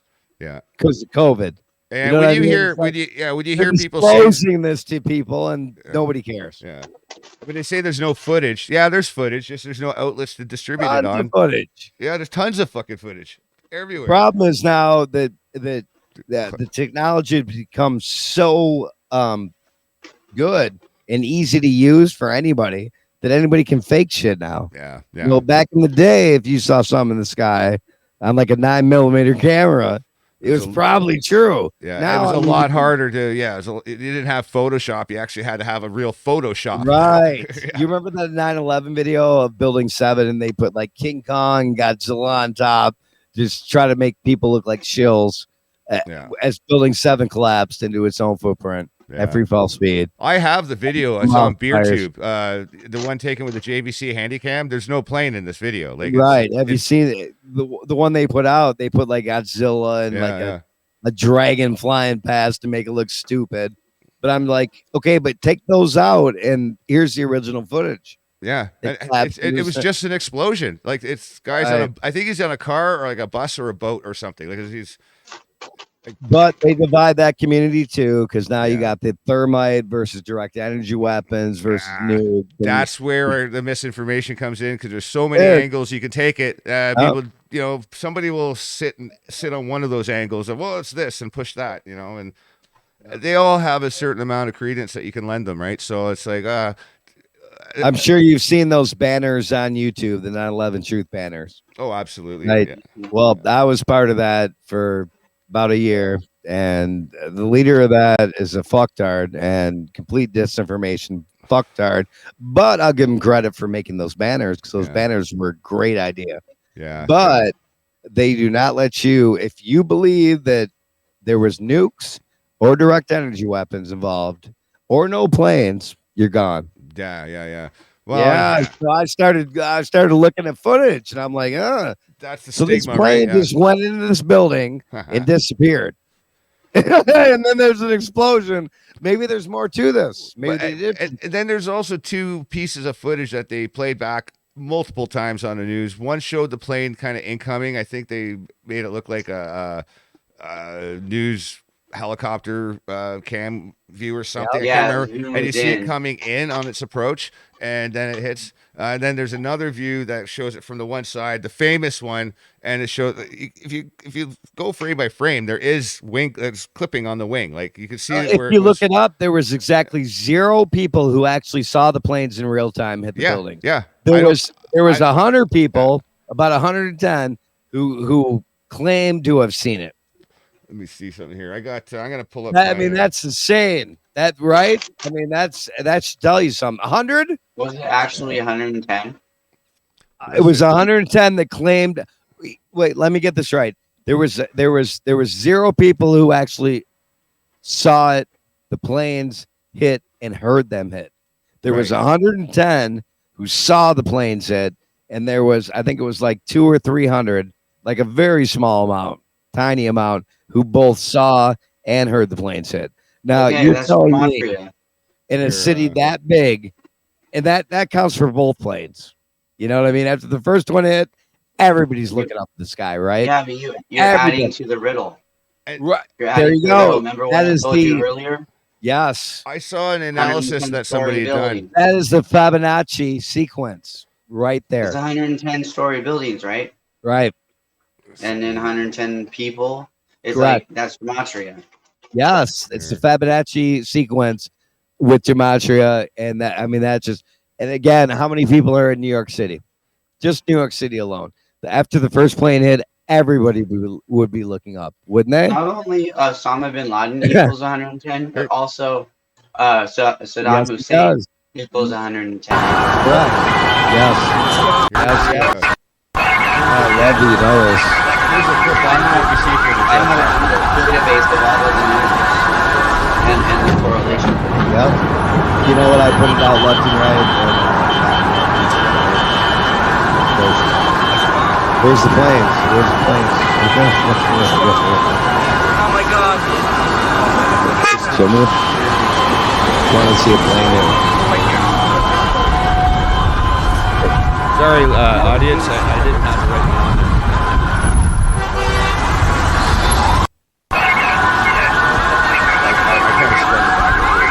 There we go. Look at that.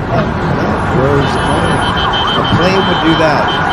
A plane would hit 16 steel reinforced. Oh my god. 6 feet. 6 inches of reinforced steel. 12 feet of reinforced concrete, and a plane's going to do that to the building. Okay. It's like a beer can hitting a freaking brick wall. Right. It's like throwing a beer can at your concrete freaking basement and expecting it to. It's ridiculous. Just it defies, but that don't matter. It's It doesn't matter. diabolical. And they knew it too. And these people are patient, and they're going to kill off as many people as they can. Yeah, absolutely. That's the plan. No, where was the planes there? What was that footage? And here you go. No matter what you show, people say, "Oh, he could have just edited the planes out." Well, here's the thing: it's a lot easier to. It's both a blessing and a curse. It's easier to put the planes in than take it out, especially like JVC footage. You could. The old JVC digital footage, though, it would leave artifacts. It would be very, very difficult to do it like so good that you couldn't detect I've it. seen it happen real time though. I've been on. I get what you're saying because AI video and stuff like that. But they literally put the planes in. I'm like, that's not a plane. And then they showed us doing that to the building. I'm like, that's how does a plane do that? It would have it would have done this. It would have been like this. Yeah. It just would have. Seriously, just like that. Well, that's how deep fake technology works. It's aluminum, for fuck's sake. Birds There's dents in planes from birds, for fuck's sake, people. You think a plane could do that? Hold on, Eric. Eric, just hold on for a second. I'm not disputing what you're saying because I know exactly what you're saying. But what about the people that were actually on the ground that actually did see a plane? What do you say about Nobody that? did. All 110 of them who claimed. Hold on. Hold on. 110 claimed to see and hear the plane. 200 or so. Let me finish. I'm not disputing what you're saying, but there is a documentary out there by 2 firefighters that were brothers. One went with one crew, the other one went the other. Now, when they were checking a gas leak in the drain, he raised his video camera up and you actually did see the plane. I'm not disputing you, Eric, but there's people on the ground that actually did see a plane hit the building. Is he alive? I already said 110 did. Correct, 110 did. Well, 110 actually saw it. Anybody who saw anything is pretty much dead now. Well, this is important. Saw and heard the plane hit. There was 200 or some who saw the plane, and less than that, like about 110 who saw and heard it, and there was like 200 who saw it.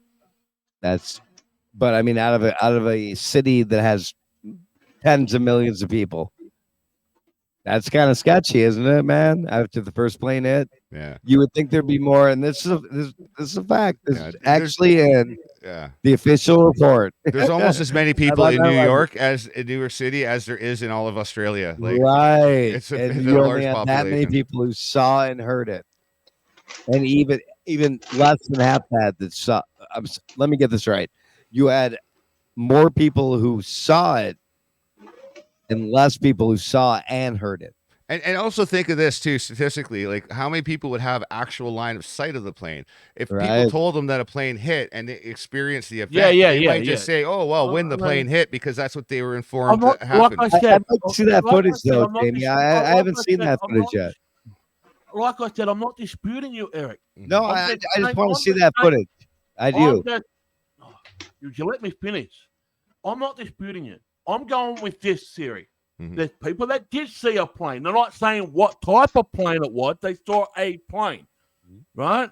And then there's other people, crazy people, saying there's no planes at all. That cannot be the truth. If people actually saw a plane but can't identify the plane, well, we've got to start searching what type of plane it was. Maybe What one type was a plane and the other wasn't.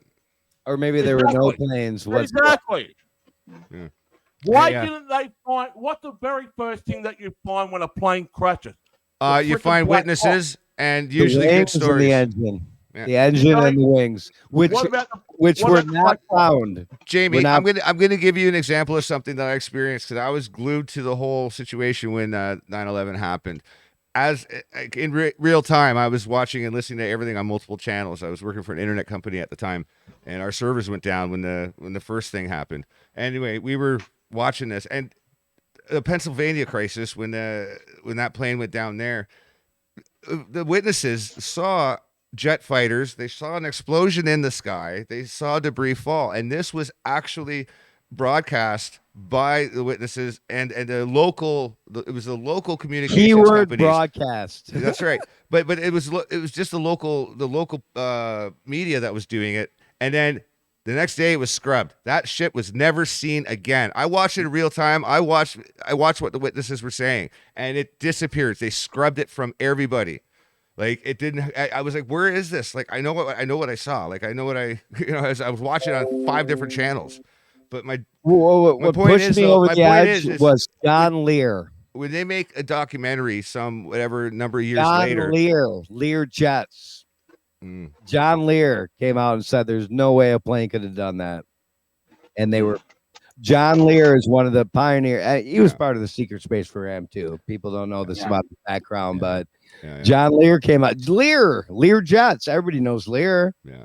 Right? He was a crazy old dude though. And these events are so chaotic. Like these kinds of things, like if something like this were to actually happen and it go sideways like this, it would be so spread out. The damage would be just catastrophic. It would be everywhere. It would be a fucking mess. John Lear never said there were no objects that hit it the landed building. in its He own said there was footprint. no planes. Yeah. He was very specific in his words. Yeah. He never said that nothing hit the building. He just said those were not planes. Yeah. That makes sense? Yeah. I mean, drones, like they could have sent a drone in there. It might have been There small you enough go. to be missed by camera. You know what I mean? Like, Yep. Like a Predator drone is only the size of what? Like Well, there were tiny there were vehicle. there were fighter jets flying around Manhattan that day of Sure. 9/11. So Yep, there was, and they're capable of a Project Bluebeam style stuff too in the sky. They also You know had what I'm saying, Jamie? NORAD Strategic Defense also gave them a stand down order, by the way, too, just prior to that whole thing. The biggest thing for me was watching a plane, and I'm sure Robert, you can bring that clip up again, and I can bring up a ton of clips where the plane disintegrates into the building and then blows up. That's impossible. Yeah, doesn't happen. It would never get inside those walls. Never. It's unless impossible. it got blown up by something else before it hit the building. But it wouldn't have disintegrated inside the building before blowing up. That was the deciding factor for me. And I'll always be a no planer till this point. There were no planes. And if there were planes, they weren't like the planes we know about. There's something else. But this was all CGI. Well, Well, before you continue playing that video, Rob, do you hear about the report back in 2012 that they actually found some other debris 3 blocks away?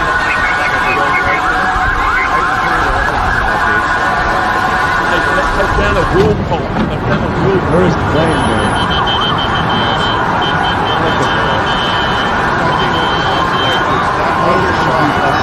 Famous shot is taken from far off to the west of the circle. Heading to that other side of the building. You can't see everything. You should be able to see it from straight from the shot. Yeah, so back. No news broadcast. Somebody tested this footage on ABC camera later on in the night. Oh my God.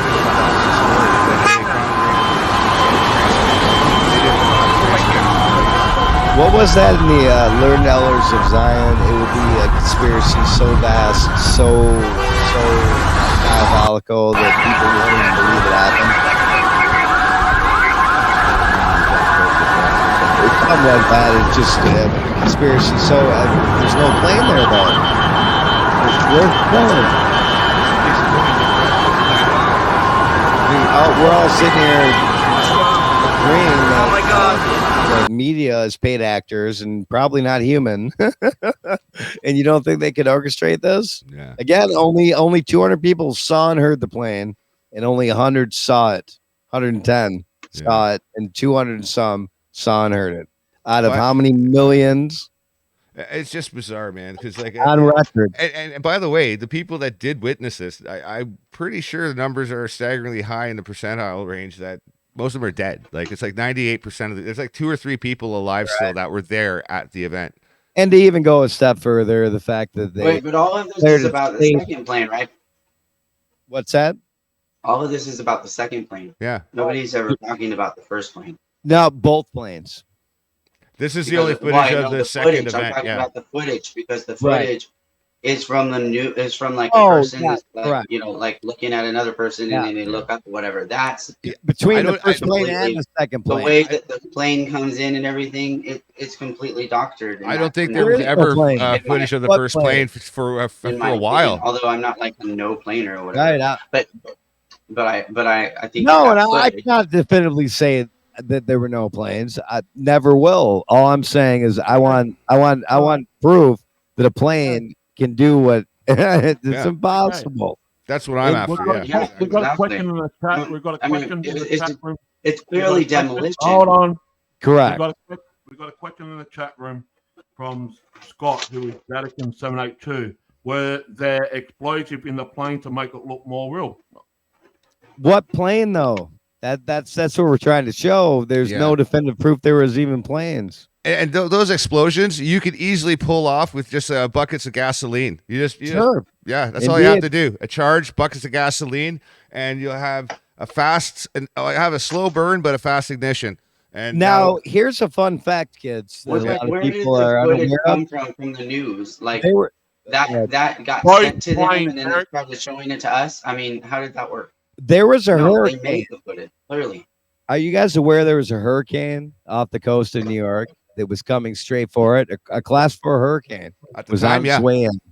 And suddenly at the last minute, so you guys are. I assumed you knew about this. Turned back out. Now, what fuels direct energy?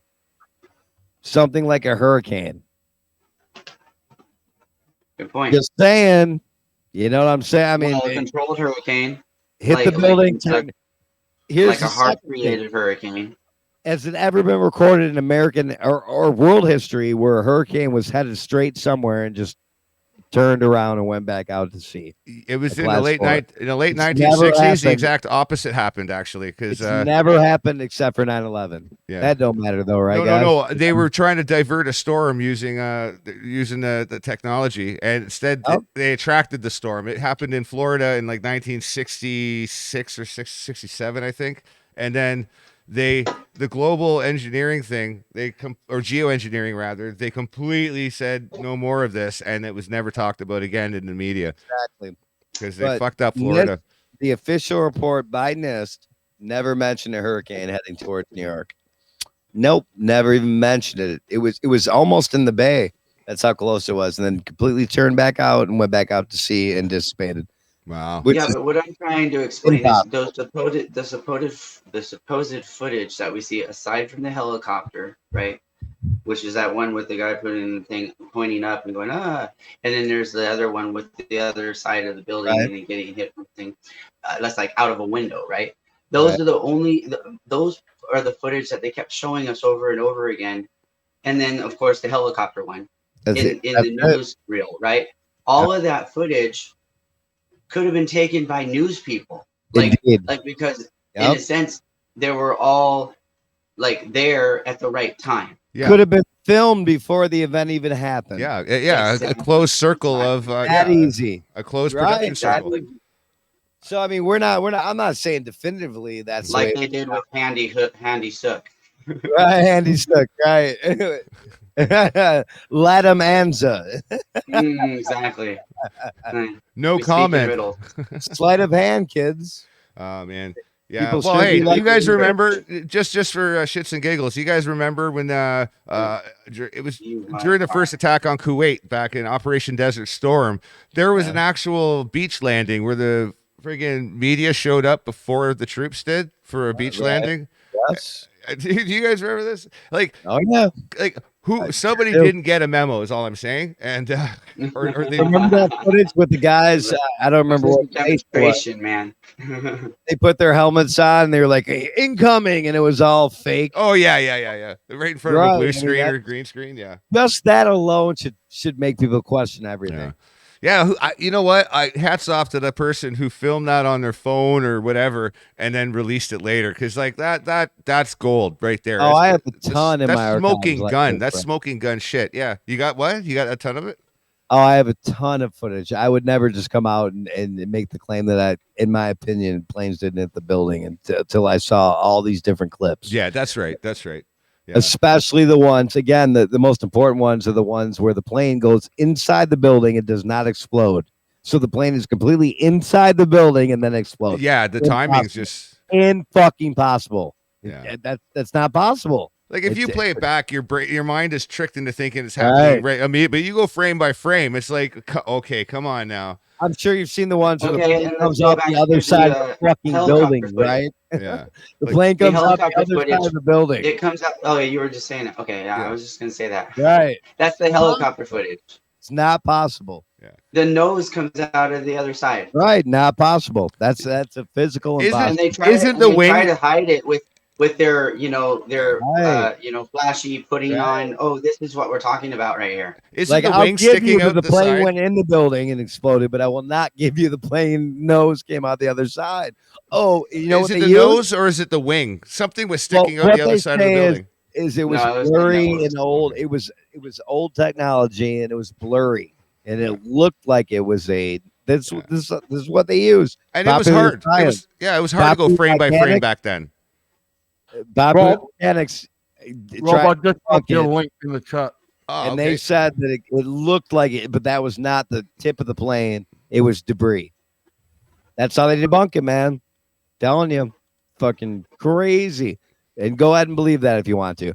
Go ahead and take that jab. It's good for you. You know what I'm saying? The same thing.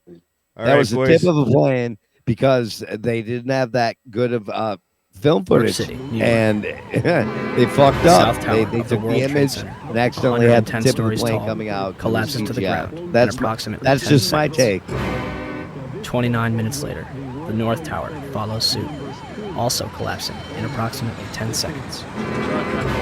Later that evening, at 5:20, World Trade Center Building 7, 47 God, stories tall, this is just collapses to the retarded. ground in under 7 seconds. Ridiculous. What I just saw. The official explanation is that falling debris from the North Tower created a series of fires inside the building. If this is true, it would be the third steel frame skyscraper in history to completely collapse because of damage and Which fire. I mean, it's about The the whole first two building could be would on be the fire. Twin Towers. Crossfire still wouldn't do that, but guys. February 23rd, 1991. One Meridian Plaza, a 38-story That don't mean skyscraper nothing. in Philadelphia, That don't mean nothing. burned for 18 hours across 8 floors. It is later described by officials as the most significant fire of the century. It did not collapse. Yeah, that don't mean nothing. It was October 17th, 2004. Yeah. A 56-story skyscraper in Caracas, Venezuela, built in 1976, burned for over 17 hours and spread across 26 floors. Inhabitants might not survive it, but the steel will. It did not collapse. On re-entry and shit like that. Like, it's incredibly... February 13th, 1975. A 3-alarm fire broke out between the 9th and 14th floors of the North Tower. You need to get to a much higher temperature. You need a... No one died. The building was unoccupied. The fire began in an electrical wiring closet on the 11th floor. There should have been fire stops to prevent it from spreading, but there weren't. The fire spread to 6 other floors. Even without a sprinkling system, fire department officials and building officials here say that there's no chance the World Trade Center could become a type of towering inferno. The fire is so intense, it leads to the installation of sprinkler systems, which would come in handy on May 19th, 1975. When 7 fires strike the complex. We're not getting South shut Tower down by had nobody. garbage fires dispersed between the 25th and 36th floor, And that goes for the anyone North Tower listening had here. a fire on the 11th floor. We will always 6 of the take, fires were minor, Freedom Radio to but the the next 7th level, on the 32nd floor of the South here Tower for your freedom caused of speech, heavy so, damage. Guess what? Don't be Yeah, shy. I They did stopped not debating people collapse. about building September building 11, 1, building 2, 2001, Tower 1, two Tower 2. 110-story skyscrapers, completed in 1973, buildings, burned for that's it. 56 minutes Everything about over it is 8 about- floors, Well, and there were 103 pieces that minutes flew over off 5 the floors, building and made it respectively, fall into before its collapsing own. completely to the What ground. are you talking about? It's happened Some so argue long. that this was due to the There still is construction yet of to the be Twin a Towers. credible engineer who would ever The Twin Towers were composed of 200,000 tons of steel Well, and actually, demolition experts have 425,000 actually cubic come yards out of and concrete. said their bits and said, well, yeah. The that core of was each tower was a controlled rectangular demolition. pillar, There's no way. 87 by It would be more 133 messy if it feet, was like a comprised of structural 47 collapse, steel it would be box an columns uneven collapse. ranging from There's no way 36 it by could collapse. 16 to 52 by 22 inches. But that don't matter, man. We're in a The bad North spot. Tower was See, here's the completed thing, in though, man, is 1970, that whole event standing now, at it's almost mythological 1,368 because feet tall. almost an entire And the South generation Tower has was gone completed by, in grown up, and now become 1973, big people. reaching You know what I mean? 1,362 feet tall, It's going to get lost making in them history. the tallest Many of those buildings in good the big world people at who the time. believe the official story never did the research like we did. They were so, designed to yep, withstand agreed. multiple impacts from a Boeing Yeah, I mean, 707, we're at the stage the now largest where I think aircraft at there's its gonna- There time. might be some deathbed An analysis admissions, released in maybe, 1964 we're getting there, maybe claims it'll that the happen, buildings who were knows? investigated But and then found to be again, you safe wouldn't in an be able to assumed trust it. collision You with wouldn't the be able to trust 707 it no matter traveling what at got 600 said. miles per hour. We are Such the collision resistance. would result in only local damage, which could not cause collapse or in an assume. Hang on, sorry. Yeah, there you go. Yeah, but we're talking about building 1 and 2 again. That doesn't even matter. Building 7. Building 7 wasn't it. Well, it's in here. It's All in this here. hyperbole. What happened with building 7? I always direct people to that. I'll give you building 1 and 2. Well, if we Even though want it's impossible, what happened with building 7? I always go to building 7 with people I'm trying to freaking convince. All right, so the tin can knocked into the plane who could withstand multiple hits by Boeing. All right, cool. What happened with building 7? And they always go back to the NIST report, dude. Always. Well, there was stuff that flew off the building and caught building 7 on fire. And how did that make it fall into its own footprint at free fall speed? I like the news report where she's announcing that it's fallen, but it's still standing behind her. Right, that too. There you go. And then it falls. She looks back and then it falls. It's like, oh yeah. Oops, sorry, we're a little early. Any debate I have with somebody about building 7 who believes it happened the way the media reported it always ends up in fuck you, Spitfire, fuck off. And then they click off because they can't refute it. Rob, It's continue to impossible. play it. Building 7's in here. Building 7. Such collision would result in People only light a local bunch of damage, fires, which could a not bunch cause of freaking collapse papers on or fire in your substantial house damage see to if the it building. collapses into its A own 707 footprint. That's how has weird 4 that engines is. instead of 2, and its cruise speed is 607 miles per hour. The Boeing 767s that struck the North and South Tower were traveling at 440 and 540 miles per hour, respectively. Building 7's in here. That talks a lot about. Well, I don't have a time index. The thing's 2 hours and 9 minutes long. I maybe. Play it from here. Play it from here. Play Look it at from Robert playing a propaganda piece. All right. That's what I was talking about with the fight, right? So you're saying that's not a plane. Where's the plane? No, where is it? I didn't see a plane. Did you? Yes, I did. Show me a damage, plane. which could not cause collapse or substantial damage to the building. That's a big part of A this. 707 has Hey, 4 where's the engines plane? instead of 2, and its cruise speed is 607 miles per hour. Where's the plane? You don't think they get people to pretend they're in a plane? It's like those There's no special plane. effects There you go. where people get shot by an arrow. You don't see the arrow. You only see the like. Where's the plane? The person already got the arrow in them. Around there.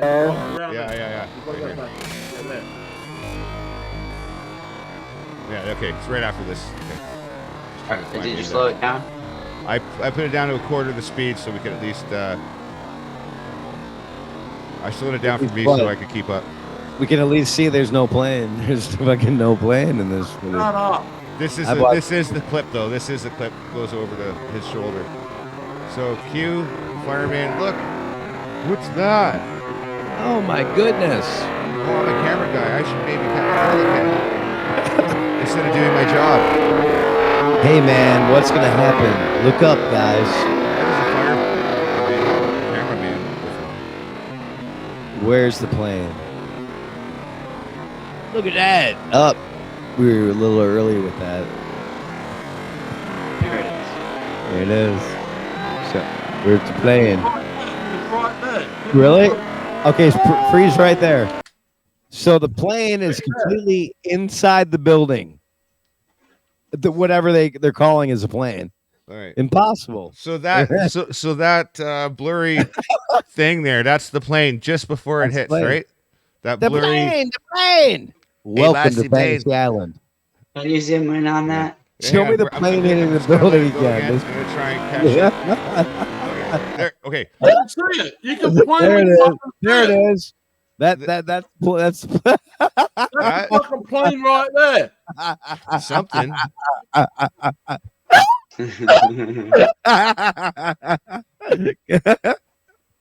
don't know. It could be a missile. There it is. There it is. Could be a CGI. Here it Could goes. be an optical illusion. Look at that. No, nothing. Just when it's still inside the building. It like disappears right before the explosion. Did you notice that? I'm gonna say there was nothing off the counter that you could get product wise to do this in CGI. It wasn't possible. You didn't have the software to do it. Like you didn't have software to do that kind of CGI. Like you could fake it now easily. Still, I don't have to bring it up even. But I Jamie, mean, where's the plane again? I think this was done. I think this was done with optical. I think they took a model. I think they marqueed it. I think they rotoscoped it and put it in with the traditional production style George Lucas kind of stuff. I don't think they use CG. I think they just because that's why you get a blur. I think where is any footage of an actual fucking plane? Well, like what you do if you take a model after you chroma key the model on traditional film, then you blur it. And then you impose it, and then it would almost look like it belonged there, as long as you had the right look lighting. to the left of the building, too. See how you have this little explosion? That could be the tip of the plane coming out. That they say. I mean, this is ridiculous. Oh yeah. Still nothing. I don't personally believe that kind of damage, like the way it's portrayed, could actually happen from that kind of a plane. Couldn't do that. Like broke a few windows, maybe broke one of the columns and fell to the ground. The wings would have not gone through the building. The wings would have down the snapped side. off. But here we go. Keep playing it. Like I don't see any wings falling down the front face of the building. There's still no plane. So the plane is officially disintegrated, but there's no. I just said. I told you if you go back and you look right before the explosion, the plane disappears. Well, look just to the right of this too. It's like it Look fades. just to the right of the explosion. You see that little shadow there on the right? What is puff, that? Like a little puff, like maybe dust. That's right. Yeah. Right. I think it's a light coming through that dust cloud. They call that something like spoils or something like that. Yeah. Yep. But yeah, I mean, don't even play the missile hitting the Pentagon.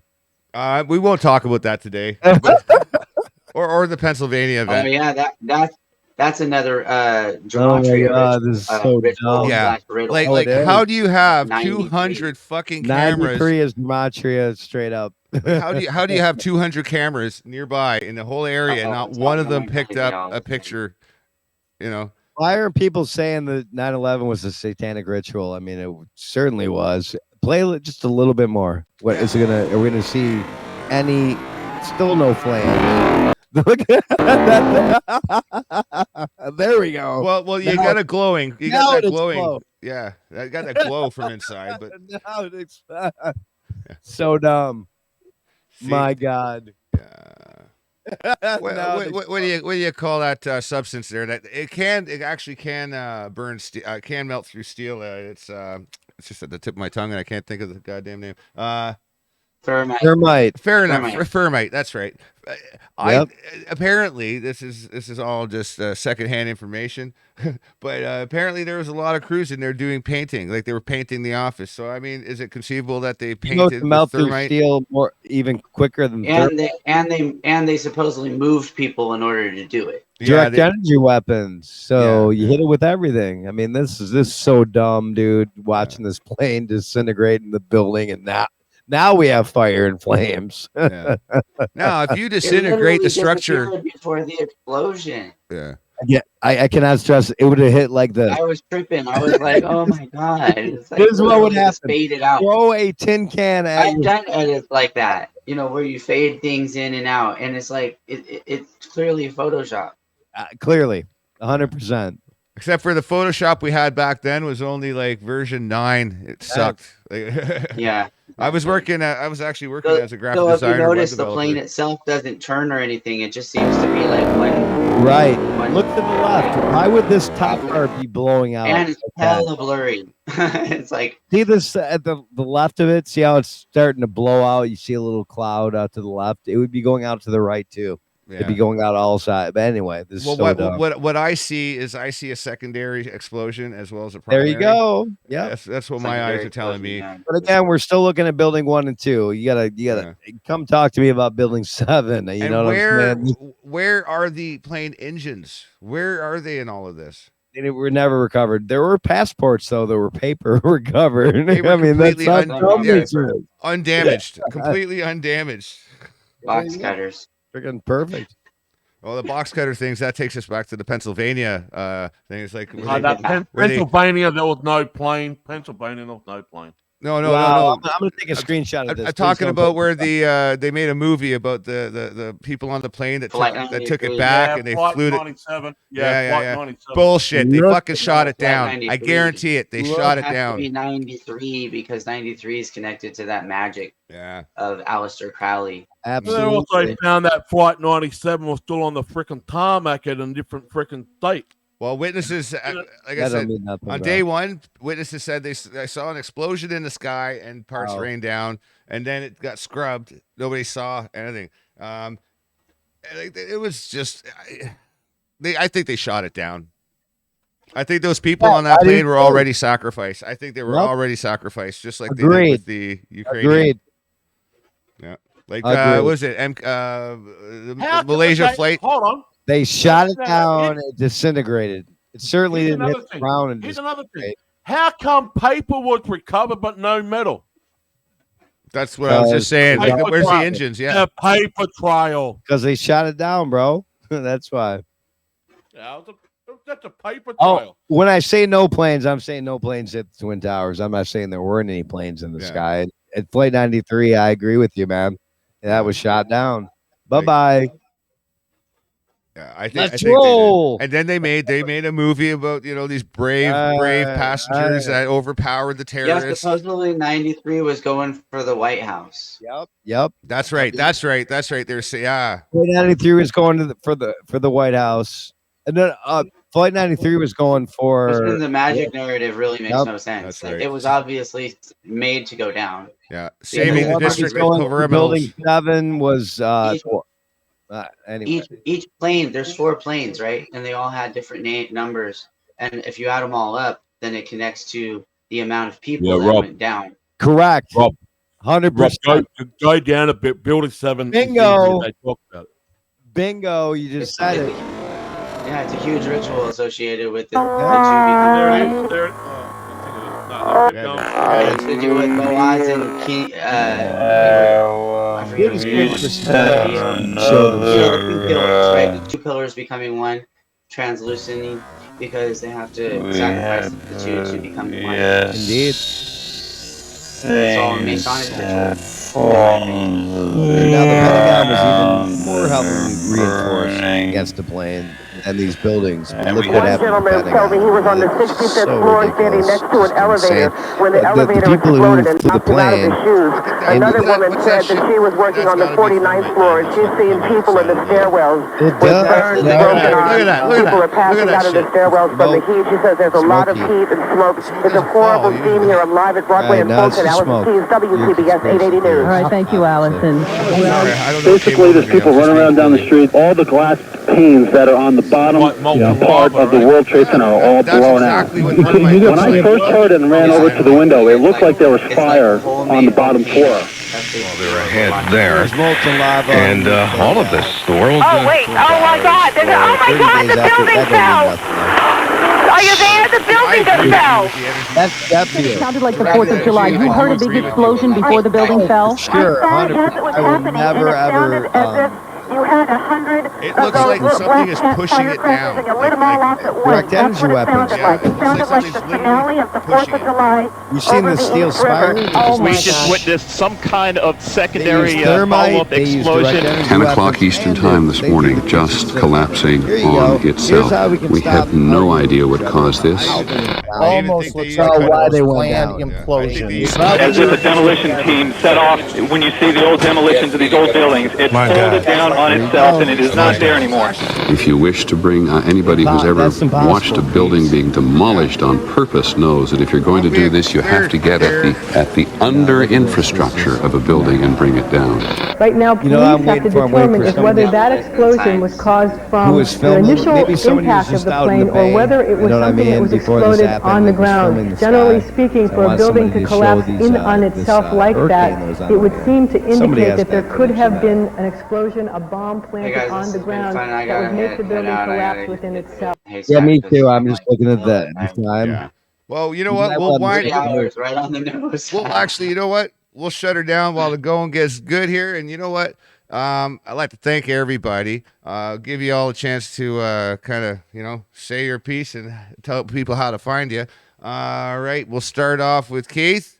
Since you're, the oldest person, the person I've known the longest now in this whole thing. Thanks for sticking around. Everyone else is like kind of gone and done their own thing, but we're still here standing on the heap. So go ahead, man. Tell people what you're doing, how to find you, and we'll move along. All right, I'm doing the Gematria database thing.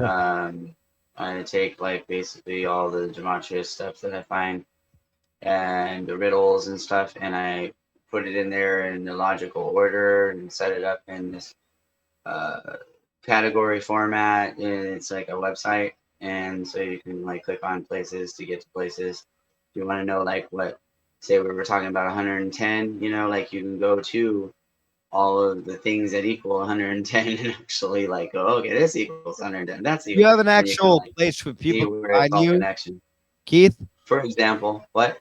That is like a station or something. People can come and find you and what you talk about. Yeah, it's the Gematria database. I have a Gematria YouTube database with that name. I got a just type that in. Instagram Gematria database. At Gematria database. Got it. Yeah.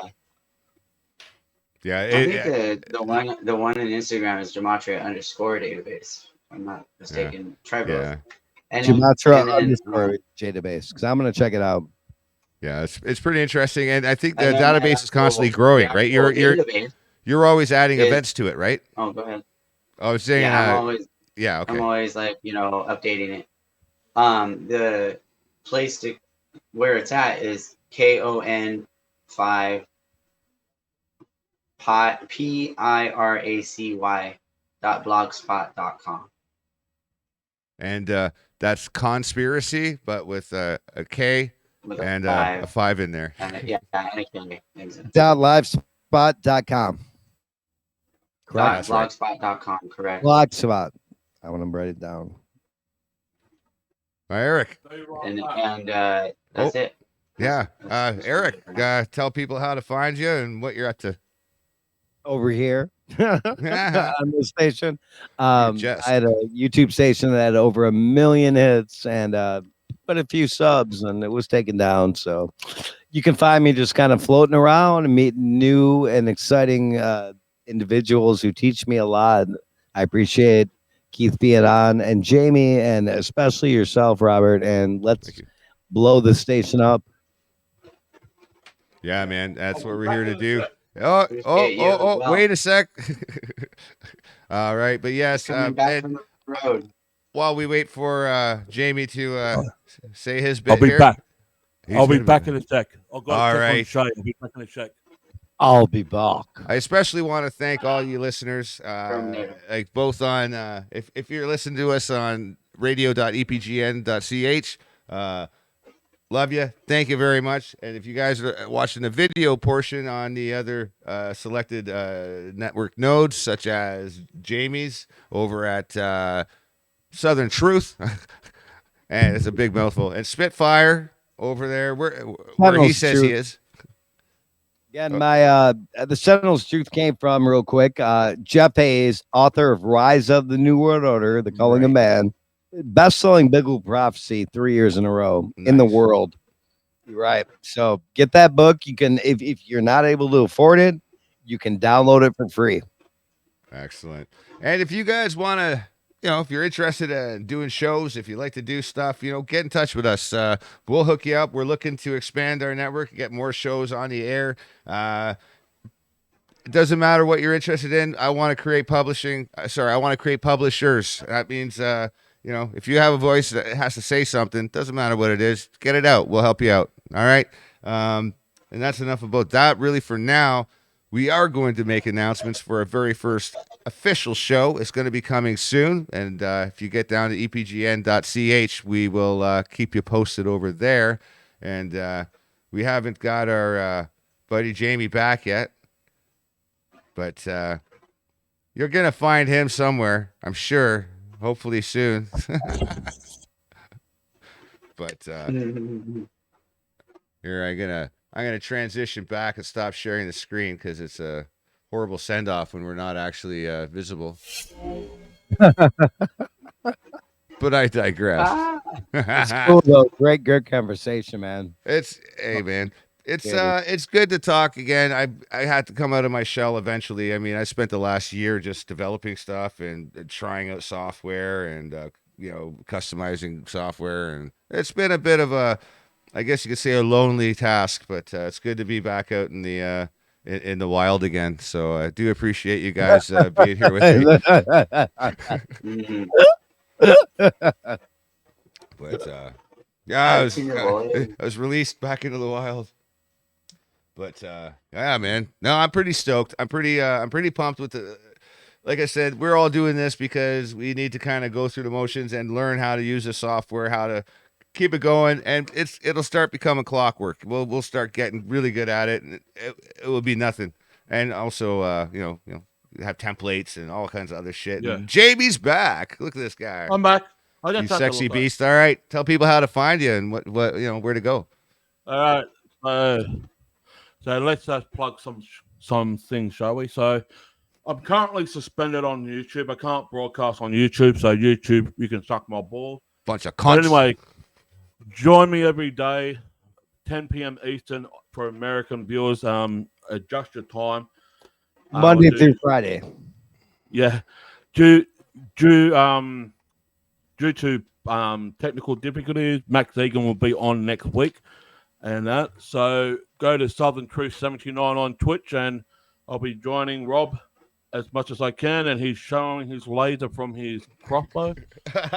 And that. So Eric is also part of the team as well. So we used to be on Rev Radio, but we made a decision collectively to leave that because of what was going on behind the scenes. And so we decided to go over to Twitch. I've been on Twitch for about 2 months now. 15 countries around the world is currently tuning in. Thanks, guys. But we want to expand that I'm not here to be popular. I'm just here to just share the news and share what's going on. And you guys make it possible in the chat rooms. I know we got Scott in there and we had Cass in there. But most importantly, if you want to check it out, please come over. And also, we got Rob, we got Bill Grant, we got Damien, Once in a Blue Moon. Vinny Eastwood, Max Egan, you name it. Yeah. And also, we are thinking about trying to get Vinny Eastwood back on the show. What are you thinking about? Vinny's a brother, bro. Yeah. Well, very soon we are going to be having our very first official EPGN podcast broadcast / music festival. And basically, we're going to get all the heavy hitters here in one place under one roof at one time. And if you can handle that, then you're going to love it. We'll make the announcements as we organize this, but it'll be a good send-off. And like I said, this is all about you guys. This is all about giving you the power to take this whole world back. You know, we appreciate you entrusting us with this, and I have a little send off for us. Oh, I want to hear this. Awesome.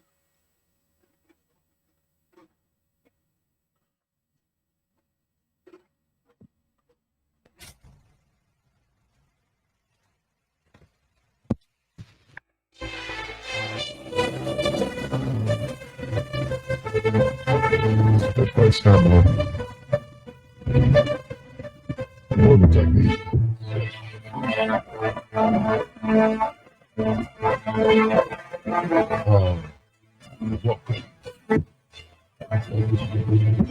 Turn up the bass, turn down the treble. I'm about to bring this rap game to another level. I'm rapping for God, I ain't rapping for the devil. I'm bringing the game in the name of a rebel. I don't rap about guns, thugs, drugs. I'm trying to get to love.